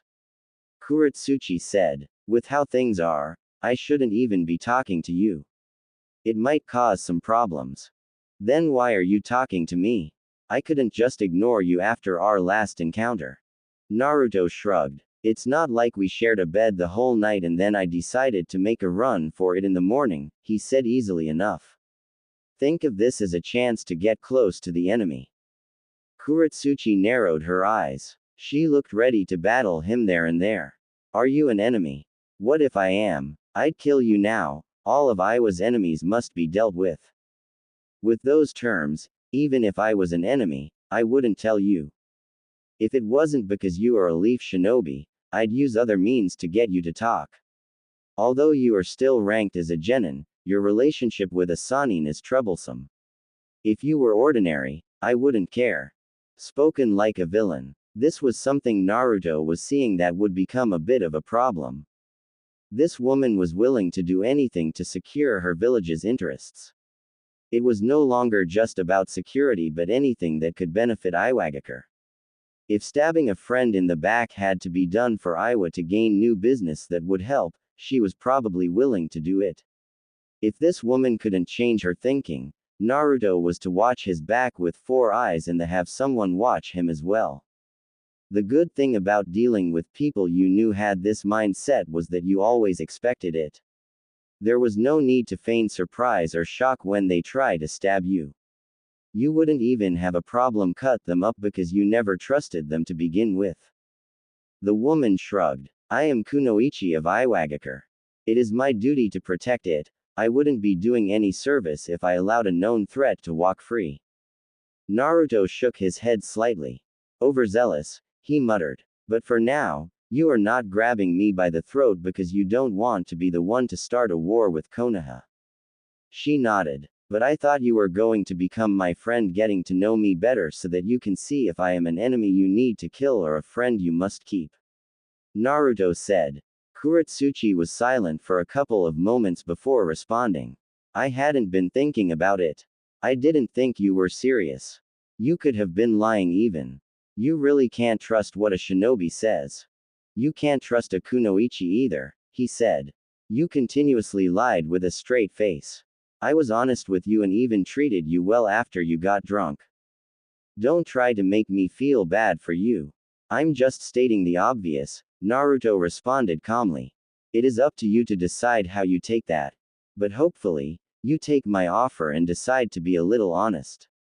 Until then, Naruto turned away to leave. Kuretsuchi grabbed him, to stop him from leaving. Wait, she said. She cursed herself for sounding a little desperate when she spoke that word. She quickly shook off the look on her face and stared into the back of the blonde. She would not show any weakness. Naruto looked into the heavens with a smile. Kurigakure. The hidden mist. His former home, a land that was once blessed with so many bloodlines. Yet, the normal people saw them as curses. They saw them as stains that needed to be removed from the world. They had been driven away and the village plagued into a civil war. Kiri would certainly be a very powerful nation if it wasn't because of its bloody past, a past that Haku had somehow managed to escape from with the help of his former master. Haku really did miss the man. He had died being useful. But he was alive again. Someone had been sacrificed for him to return to life. And he had been shown his master's actions upon being shouted at by Naruto. Oh, what a good person Naruto had been, on the outside it seemed. Deep inside, there had been a mystery. But not everyone seemed to be aware of it. This was his second chance to live, to do things differently, to make something out of his life. But he had another master, the Emperor, the person who gave him this second life. You really look like you are lost in thought, Gurren said to Haku. They were being escorted towards the Mizukage's tower by 2 shinobi and along the way, the ice user hadn't said a damn thing. Haku glanced at Gurren with a smile. I was just thinking about the past. Past? Gurren frowned at the thought. Her past was with Orochimaru. That sadistic bastard. She smiled bitterly at the thought. Wasn't she like him in that regard? In any case, she had ended up leaving.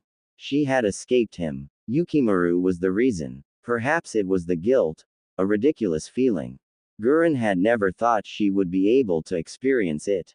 But she had grown attached and her master had gleefully said he knew it would happen. She was no longer needed there. He had found a new host who was admittedly better than her. Yours was a roller coaster, Haku said of Gurren's past. I don't know much about yours. We have different positions. But once we are done, we will work closely together. You'll learn a couple of things, Haku said. I am going to be removed from my post. Gurren was a bit alarmed by this. She loved her current job regardless of how tiring it was. There was danger, but being a kunoichi was danger to begin with.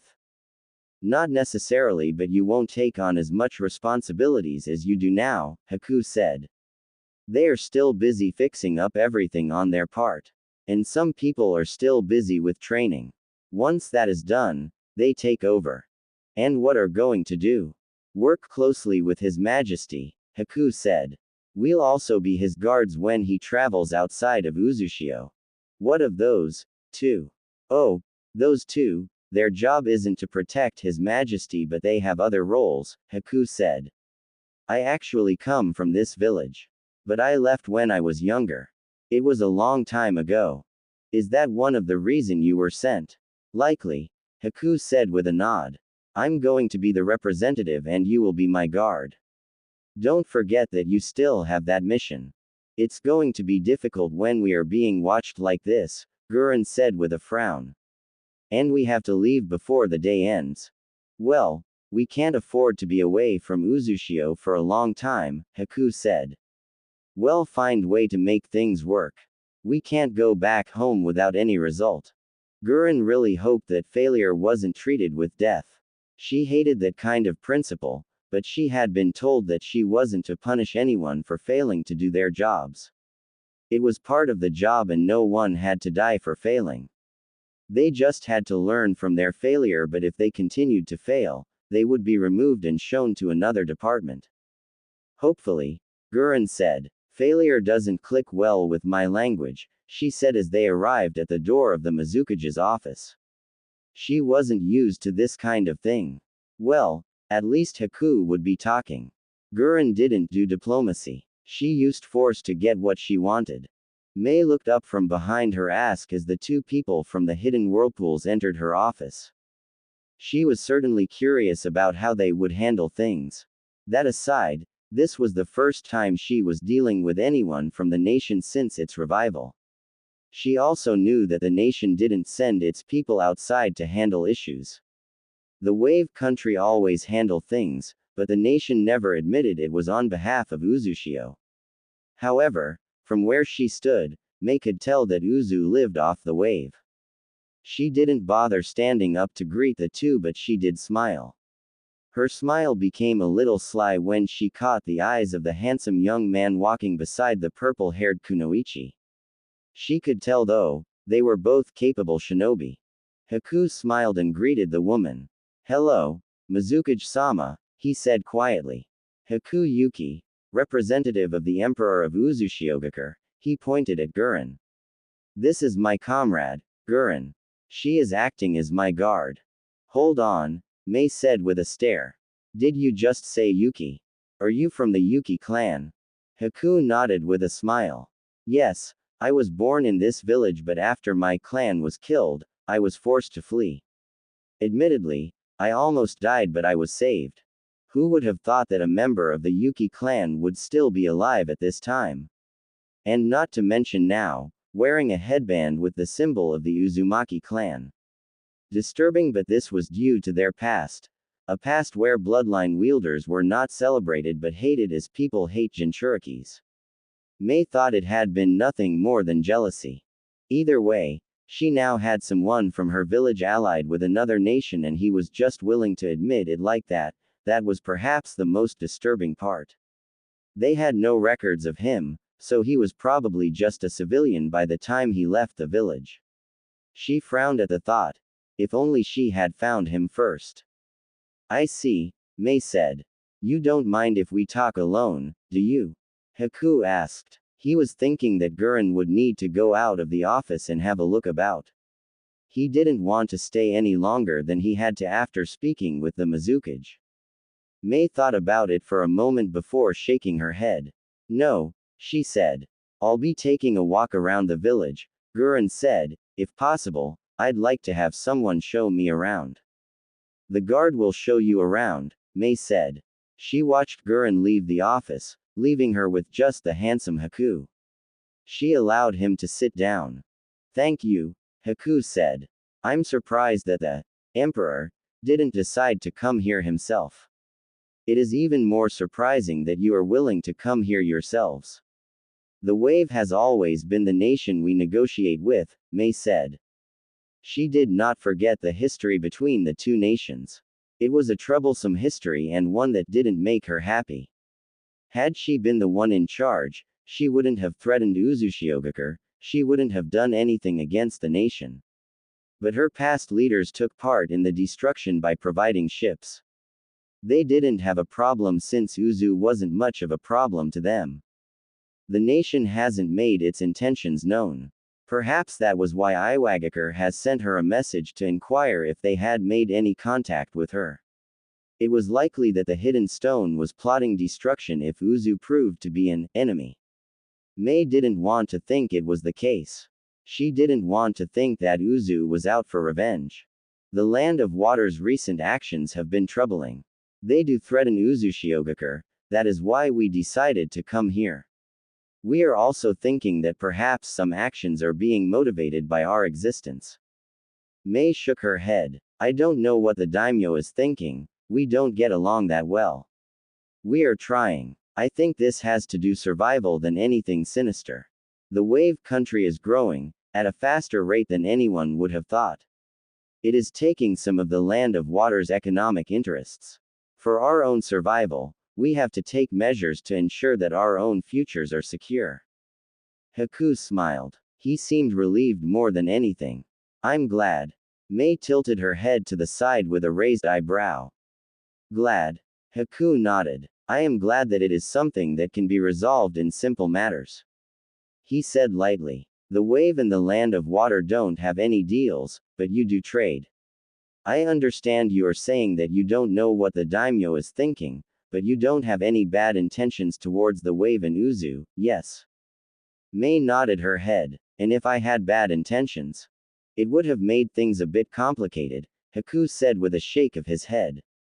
I do have a question. Do you always do what the daimyo wants you to do? I cannot answer that question. Haku nodded. I understand, he said. Never minding what the feudal lord is doing, we want to form a trade deal with Kurigakure. It will be of mutual benefit to ensure that none of us suffer. We are in competition, and we are a bit of a small nation, we'd rather not get involved in disputes. We would rather we just form an agreement. Mei stared at Haku for a long minute. He was asking her to do things the lord of this country wasn't doing. It would be like going against the feudal lord. He had asked her the question about whether they always did the man wanted for this reason. He was young, but obviously capable. What kind of trade deal are we talking about? It was an agreement in which we play by certain rules. Competition is good when it is played fairly. This agreement can help us create an environment that allows us to rule over the seas in a peaceful manner. You have your territory, we have our territory. If we want to come to your territory, we have to pay fees, per our agreement. If someone wants to buy something, we can sell it to you for a good price and you sell it to your customer. We don't want a situation where we are stealing your customers and you are stealing ours. That is a broad suggestion that will require time to iron out things, Mei said in thought. If you break the agreement, you have the military might to do what you think is right. Haku responded calmly. And if we break it? We have our methods. Haku said with a smile. We can discuss the broad terms and what it shall entail. The wave will conclude things. Mei shook her head. I'm not signing anything with the wave, I am talking to Uzu, now, am I not? Then my agreement isn't with the wave but with Uzu. Haku looked thoughtful for a moment. He could see what she was trying to do. A relationship between the two nations would be formed because of such an agreement. But the decision was not for his to make. I will have to consult with the people back at home to see what they have to say. You have to understand that as things stand, we have no formal connections with any hidden village. To break away from that, changes everything for us. And only the emperor can make that decision. I understand, but that is the only way you are getting an agreement with me. Haku nodded. Are you still willing to discuss the broad terms? Yes, but I am still not agreeing on anything. Earth Country. Jiraiya was stalking out of Iowa with giant footsteps. He looked like he had one unpleasant meeting with the Lord of Terror, or he had just been told to cut off his ties by his beloved mistress. They stepped out of Iowa and the man didn't say anything until they could no longer see the hidden stone. I really need to find a town and just sit back with alcohol beside me, the Sanin grumbled in a stern tone. Now, sensei, you really don't want alcohol to be the tonic to your problems, Naruto said. Jiraiya glared at Naruto, then snorted. Says the brat who consumes alcohol like it is water. Worse, you drink alone while sitting in a dark little corner. I don't do it to forget about problems, Naruto said. Jiraiya shrugged. The fact is you drink, you should not be telling me to stop, he eyed the blonde. And I doubt your reason is truthful. Ah. Naruto looked shocked. You now doubt my word, sensei. We really need to sit together for a soul-searching mission to ensure that we get this mistrust out of the way. You'll probably be shrugging all the way. Naruto thought about it for a moment before nodding his head. You are probably right, he said. I guess things didn't go well. Not as bad but it could be, Jiraiya said in a serious tone. How bad? I knew Onoki was a stubborn old man but I didn't think he was this stubborn. He wouldn't listen to a word I say. It was difficult getting a message across that thick head of his. You should have seen him, Naruto.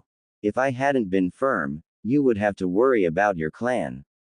He says if he determines that Uzushiogakure is a threat, he is going to destroy it.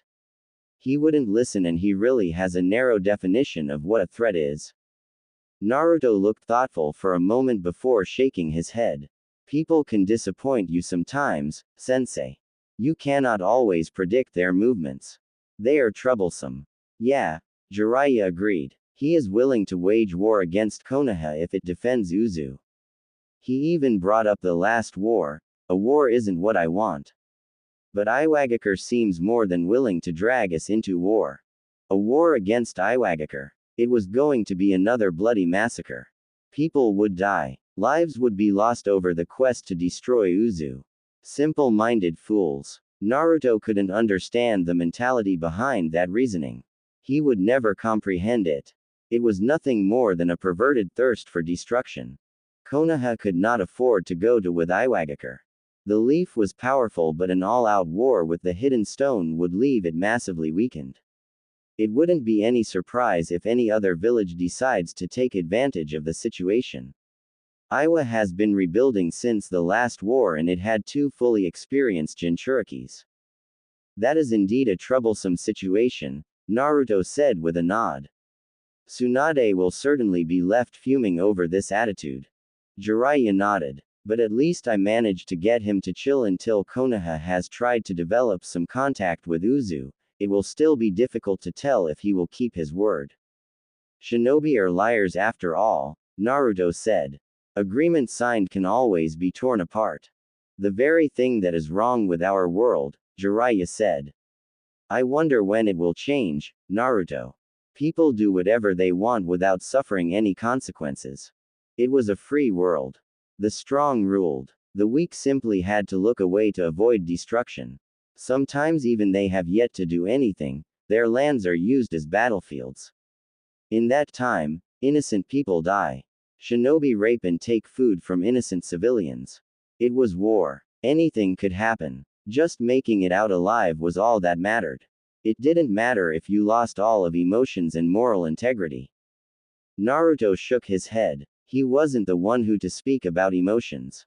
Perhaps I might join you for that drink, sensei. And we can talk about this. Jiraiya grunted. How did things go at your side? Not bad, but that woman is willing to stab friends in the back for the sake of pushing forward the Iowa agenda, Naruto said with a shake of his head. However, the human emotion is something curious. Because of emotional attachment, there are some things that you really cannot do. And even if you try to do, you hesitate. That moment can save a life. And is it all that you are looking for? It is easy to come to an agreement over something with someone you are emotionally attached to, especially if it is a case of war and you both want to survive. Jiraiya couldn't fault Naruto's words. It was perhaps something he could very well agree on. That was kind of thing that could even help them avoiding a war. Is that the same attitude you take with Tamari? Naruto shook his head. Tamari is an honest person who wouldn't stab a friend in the back. To be quite honest, I did enjoy my time around her, the blonde admitted in a calm tone. That was a reality that he had to face. Although he didn't want to get too attached because of his own associations, Naruto did realize that he couldn't deny himself an opportunity to be a friend to someone. He was a friend to her brother but not to her, was he? Naruto shook his head. He would see what happens the next time he does see her. Jiraiya smiled. You know, it isn't wrong to fall in love sometimes, the Sannin said. You're still young. You can love, get married and have children. I certainly wouldn't want you closer to my children. I'm certain if I have a daughter, you'd already be measuring just how much of a beauty she would be in the near future, Naruto said with a pointed look. You really wound me, Naruto, Jiraiya said with a hurt look on his face. Have you no faith in your sensei? Naruto shrugged. When you start acting like you can be trusted, maybe I will have some faith he said. You are talking about me. What of you, sensei? You can still love. Is your heart so wrapped up around Tsunade's chest that you cannot look elsewhere? Jiraiya frowned. It isn't her, he said. Regrets? What a miserable man you are, sensei. Naruto said with a shake of his head. He then smiled. Well, we are both miserable people, for different reasons. Perhaps this is why we are able to get along. A sadist will surely find comfort in the presence of another sadist. In the sea, the ship was heading out of the land of water, going back Uzu. Haku was standing by the deck, watching the waters with an expressionless mask on his face. He had seen his former home. The memories had been unpleasant, but that was the place he had been born. It looked so peaceful. He really wished he'd been born in this age. Perhaps he would have experienced a better childhood. Better memories. He did wonder though, would Uzushio end up fighting Kiri over the past? Haku hoped not. Kiri was peaceful now. It had already seen too much bloodshed. And the Mizukage seemed like a good person. No, she was a good person. Haku was certain that the Emperor would like her. But when would they meet? You're gonna end up falling over the sea, Gurren said as she walked over to Haku. Did things not go well? It took a couple of moments before Haku could respond to Gurren. It went well. He glanced at the purple-haired woman before looking at the water below. Just how deep was the water? If you fell, you'd suddenly be crushed by the pressure of water. Then why do you look so gloomy? Thinking of being shinobi of the hidden mist? Haku shook his head. Death will separate me from my master, he said. Just thinking about things. You know, if we are going to get anything done, Uzushio itself will have to sign the agreements. I understand the village wants to keep its doors closed, Gurren started. Is it the past? There is that, but what do you think when we open our doors to Kiri? Gurren thought about it for a couple of moments before frowning. She worked with security, she should know. It increases the chances of spies getting into our nation. Gurren almost laughed. She's just called Uzu, ridiculous. When did she start taking Uzushio as her home? Well, she wasn't complaining about anything. She was actually having fun being in the nation. That is something we don't want. Not now. Can't we do things without opening the gates? We can, but the Mizukage is insistent on a couple of things. She doesn't have a problem in signing the agreement with us, but there's some terms she wants before she agrees to it. Haku said, shaking his head. How did things go at your end? Nothing much gained, Gurren said. I will need to send someone there, to get into it deeper. She wasn't concerned that she didn't get as much as she wanted. She did get something she could work with. What does the Mizukage want anyway? She wants to see His Majesty. I don't think she will get it. Yoshino could pretend to be him and get things signed. Why doesn't the Emperor just meet the Mizukage himself? You must know already that His Majesty isn't always present in Uzushiogakure. Gurren nodded. She had concluded as much. But that just left many questions around him. She still didn't know anything about him. Because nobody knows him, Yoshino could play the role. That foxy man can play any role he wants. Sunagakure. He was Cage, but Gaara didn't want to say that he was tired of this job already. But the truth was that things were difficult. No one had said it would be simple. The council didn't matter. But at least they were not standing in his way. He was able to do his job without much interference, but things were still difficult. It was still not easy. He was doing it though. He was steering the ship. He was doing it. Suna was going through the right path. The villagers hadn't warmed up to him, but Gaara wasn't complaining. He had expected things to take time. Gaara glanced at his sister as she walked into the office. She was his help. She spent time with him, helping him do some things he could not because he was busy with another thing. He didn't have a lot of people he could trust around here. So she was going more work than he would like. She seemed more than happy to help nevertheless. It has only been a couple of months and there are people who are possibly planning to kill me, Gaara said in a calm tone. Not long ago, some people had killed off the idea of killing him because it was impossible. Many had tried in the past and they had died. Gaara couldn't boast about it, but it was the truth. They were not going to try to assassinate him this time. It would not work out. They were coming with another plan that could perhaps work. If the opponent was strong enough, he would be killed. Yet, Gaara had cautioned Baki against hanging those people who were plotting this for treason. He didn't want his rule of be marred by bloodshed. He would find a way to deal with this. Well, he just had to survive it. Then again, the people were not really succeeding and he had someone watching them. He did have shinobi who were loyal. People he could trust. Not everyone, but they were there and that pleased him. Tamari frowned at this. Who are they hiring? Trying, Gaara said. They are trying to hire a mercenary group called the Akatsuki. I have been told it is a group of S-ranked criminals, nothing more about them exists. We will try to gain more information. I have sent a message to Konoha to see if they know anything more about it.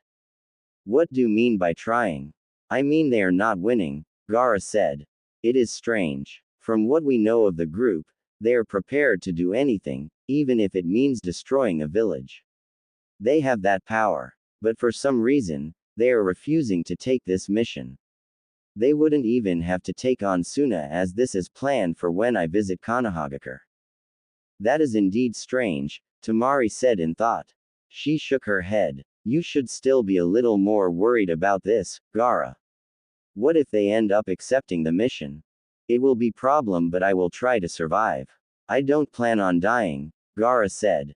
I suppose I could go to them and give them a sword to kill me if they really want to do it. I will have a couple of words for them. You are not going to do that. Gaara managed a tiny smile. I still have to figure out something before I head to Konoha.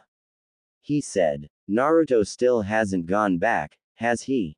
Tamari shook her head. No, she said. That's a pity, Gaara said. I was hoping that we could see him. They were still in the Earth Country and Naruto still found time to follow his obsessive ritual of staring into nothingness while sitting by the window.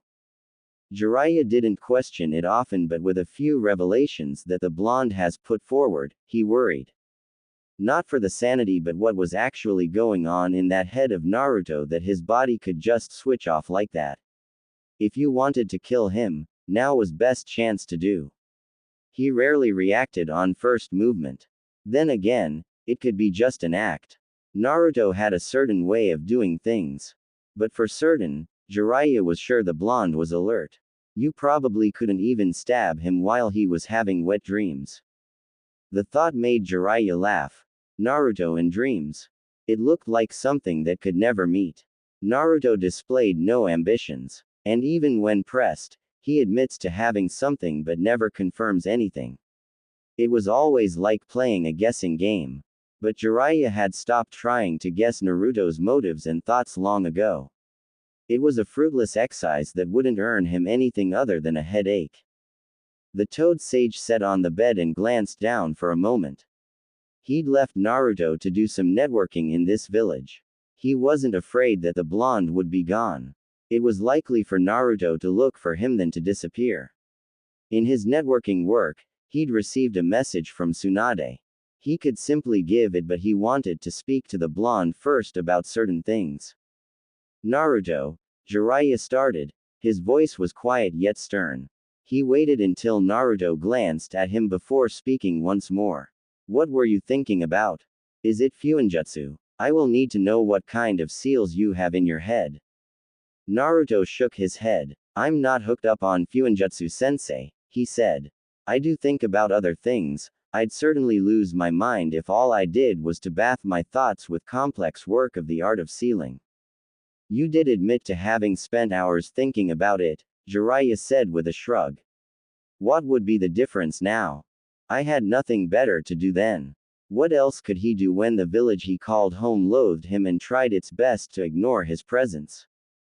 Now you do. Naruto stared at the Sannin. He gave the man a questioning look, wondering if truly he wanted him to answer the question. Naruto thought the answer was quite clear and apparent, unless Jiraiya was feigning ignorance. But Naruto really had no time to waste. Seeing the look, Jiraiya asked. You could have still answered, the Sannin more or less complained. He felt as if the look is asking if he was stupid or not. Naruto shrugged and looked away. His focus went onto the streets. People were talking. Humans were always saying something. They never stopped. Always something had come out. Sometimes it was just pure nonsense. They didn't always make sense. They didn't always speak the truth. The same tongue that clicks lies is the same tongue that sings the truth when the moment calls for it. I'd rather not indulge in obvious things, sensei, Naruto said before pausing as he thought of what had been on his mind before Jiraiya came. I was thinking about Kumogakure. Jiraiya raised an eyebrow in curiosity. They had indeed visited the village, but Naruto had seemed to like the atmosphere there. He hadn't complained, and yet it felt like he was going come with some negative thoughts about the village. What of Kumogakure? Konoha has never had a great relationship with other great powers, has it, sensei? According to the Sandaime Hokage, although the first Hokage did everything in his power to form better relationships, nothing fruitful ever happened, Naruto said. Suna has only been Konoha's ally because it depended on us for its survival, and the leaf basically captured Shukaku for it because it didn't have competent shinobi to do it. Konoha was the one who subdued most bijus. Kumogakure has always been power hungry. It looks fine, but it's a bloodthirsty village that will do anything for power, the Hyuga incident. It even tried to kidnap my mother, just for her special chakra. The blonde glanced towards the Sannin. It is curious, isn't it? Jiraiya's eyes narrowed. What is? How did Kumogakure know about my mother? Jiraiya frowned deeply. He could not answer the question. He could not. He didn't even try thinking deeply about it because it was the past, and bringing it now would just cause problems. I don't know. I would assume so, but you also don't have any interest in finding out. Naruto's voice was indifferent and he was no longer looking at the Sannin. I don't want to focus on the past, Naruto. What will it change knowing about it? Shouldn't we be focusing on the future? Naruto could not forget the past. He would not. The past was what caused his misery. He did think of the future. In fact, it was because he thought of the future that he thought deeply about the past. We should, Naruto said with a small nod of his head. But it still doesn't take away my curiosity. My mother was brought to Konoha for the sole purpose of becoming a Jinchuriki. She was chosen amongst her people in the Uzumaki for this reason. But it wasn't something that everyone was supposed to know. Only people concerned were supposed to know, and yet, Kumo caught wind of it. Jiraiya frowned. Someone probably told them, or they were just good at gathering intel. These kinds of theories were the reasons he didn't want to think about this. It was just going to bring up conspiracy theories that would lead them to trouble. Always something unanswered when it comes to the Uzumaki, Naruto said with a shake of his head. Well, at least now Kumo seems satisfied with its two Jinchurikis. I wouldn't put it past them to attempt to recruit you if they thought they had a chance, Jiraiya said with a sneer. The great nations are always thinking about themselves and what they can do to improve their power.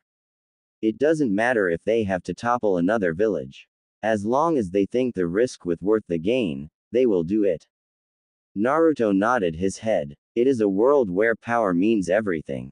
Those who get the best services and more mission requests are the strongest. Jiraiya was silent for a couple of moments before asking. What brought this on? Iwagakure. Onoki.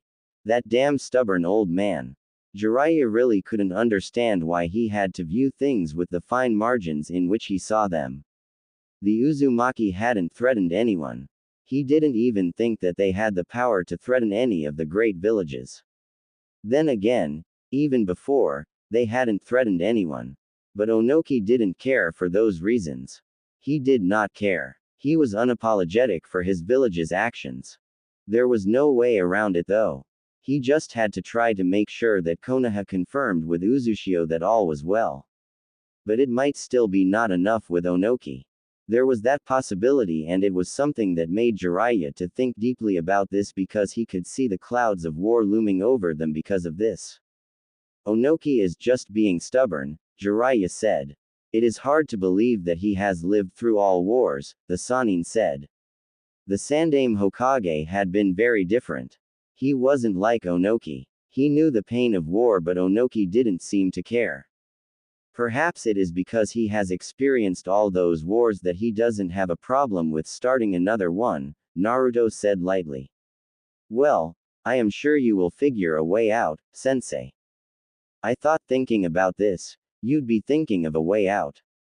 Naruto shook his head. I was merely thinking about the reasons why people do what they do and Kumo's unchecked hunger for power.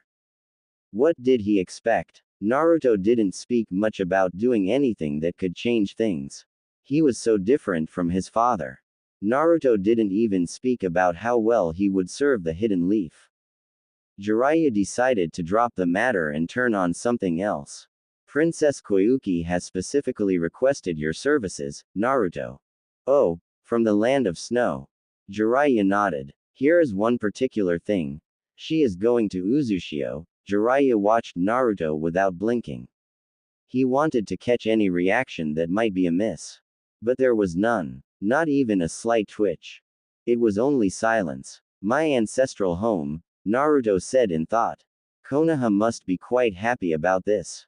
I get to see Uzu, and all eyes will be watching if I will still go back. No doubt I'll be watched to see if something happens. I can't deny that I am also interested in seeing your reaction at being home, the Sannin said in a firm tone.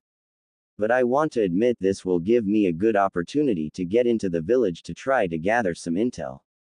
If you get inside with the princess, you will be able to see the emperor. A truly convenient opportunity for you, isn't? You make it sound like it was planned. Naruto faced with Sannin with a smile. We don't have people with such powers, now do we, sensei?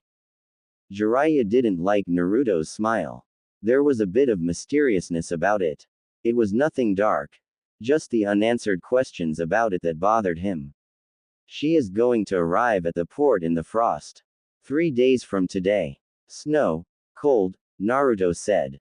But what can you do when you have been requested by a princess, and this one is a real princess, pervert sensei? Jiraiya knew who Naruto was referring to, but he merely shrugged. You must have made a good impression for her to specifically request you personally as her guard. But of course, since I am your sensei, I have to follow. I would be more than happy if they turn you back, Naruto said, eyeing the Sannin at the corner of his eyes. You know, they must know who you are, and allowing you to go inside would prove to be a dangerous task. There is that possibility, but I am going to be part of Princess Koyuki's security. They can't turn me away, Jiraiya said with confidence. Naruto shook his head. Only if Koyuki refuses to abide by the demand to stop you from entering the village. Jiraiya frowned. That would be problematic. This was his chance to gain something on Uzushio and be able to tell something to Onoki that will perhaps ease his foot on the war gas. He had hopes. He wasn't sure what he'd find in the village would please him. But he still had to find a way inside. Koyuki's mission was convenient. Perhaps there was nothing convenient about it, as Naruto seemed to suggest. Either way, she had requested Naruto. The team would be him and Naruto. You just have to make sure it doesn't come to that. Me? Naruto asked. But I don't control anything. Like you, I will be just another hired muscle. She requested you. You must have a way with her, the Sannin then grinned. If you are planning anything, you have to let me in. She is not only famous. But she is a beautiful woman. If you want something from her, go get it yourself, Naruto said. I ain't helping you with madness. Don't be like that, Naruto, Jiraiya whined. I know you like older women. But still. Naruto spoke before the Sannin could finish speaking. That isn't something I ever admitted. I don't have a preference. As long as we are able to get along and the person is a woman, not a child, I don't have complaints. Jiraiya brushed those words aside. Will you make sure she stands by me? It is important that I get information on Uzushio before Onoki decides to do anything. We were already talking about how power-hungry Kumogakure can be. We don't know how they might react to this. You couldn't get anything out of the rakeage. Jiraiya frowned deeply while shaking his head. No, he said. He wouldn't even discuss the matter with me. Dismissed anything I said. Strong man, Naruto muttered. They probably think they don't need anyone and can handle everything by themselves. I don't know if it is just arrogance or confidence. Either way, it doesn't really matter. Are you going with me? Frost. Jiraiya shook his head. We will meet in the Wave Country. I trust you'll be able to protect the princess along the way. She is a civilian, she'll be traveling with a carriage. You want me to carry the carriage all the way to the Wave Country? Jiraiya shrugged. You can use your clones. I don't have eternal chakra, you know, Naruto said. Jiraiya snorted. Yeah, right, he said sarcastically. Naruto, you can create thousands of cage bunchins without breaking a sweat. Even I can't do that. In his fight against Orochimaru, the old man couldn't even use more than 5 clones without depleting his reserves. You could even make hundreds of cage bunchins and fill them with chakra reserves of a normal Jonin. And yet still be able to fight without feeling its effects. You, the Sannin stared, pointing a finger towards the blonde, don't get to complain about chakra. When you say it like that, it does sound like am I a truly blessed shinobi, doesn't it? Naruto asked the sage with a smile. A little jealous. When you become stronger than me. Naruto smiled. Is it any longer a question of when, Jiraiya-sensei? The blonde asked calmly. Shinobi of this generation are not strong as your generation, isn't it? They didn't even have to go as far as Jiraiya, but during the days of the Shodai Hokage. There was him, Madara and Tobirama. But now, who did they have? Perhaps someone like Guy if he uses all the 8 gates, but that was just death.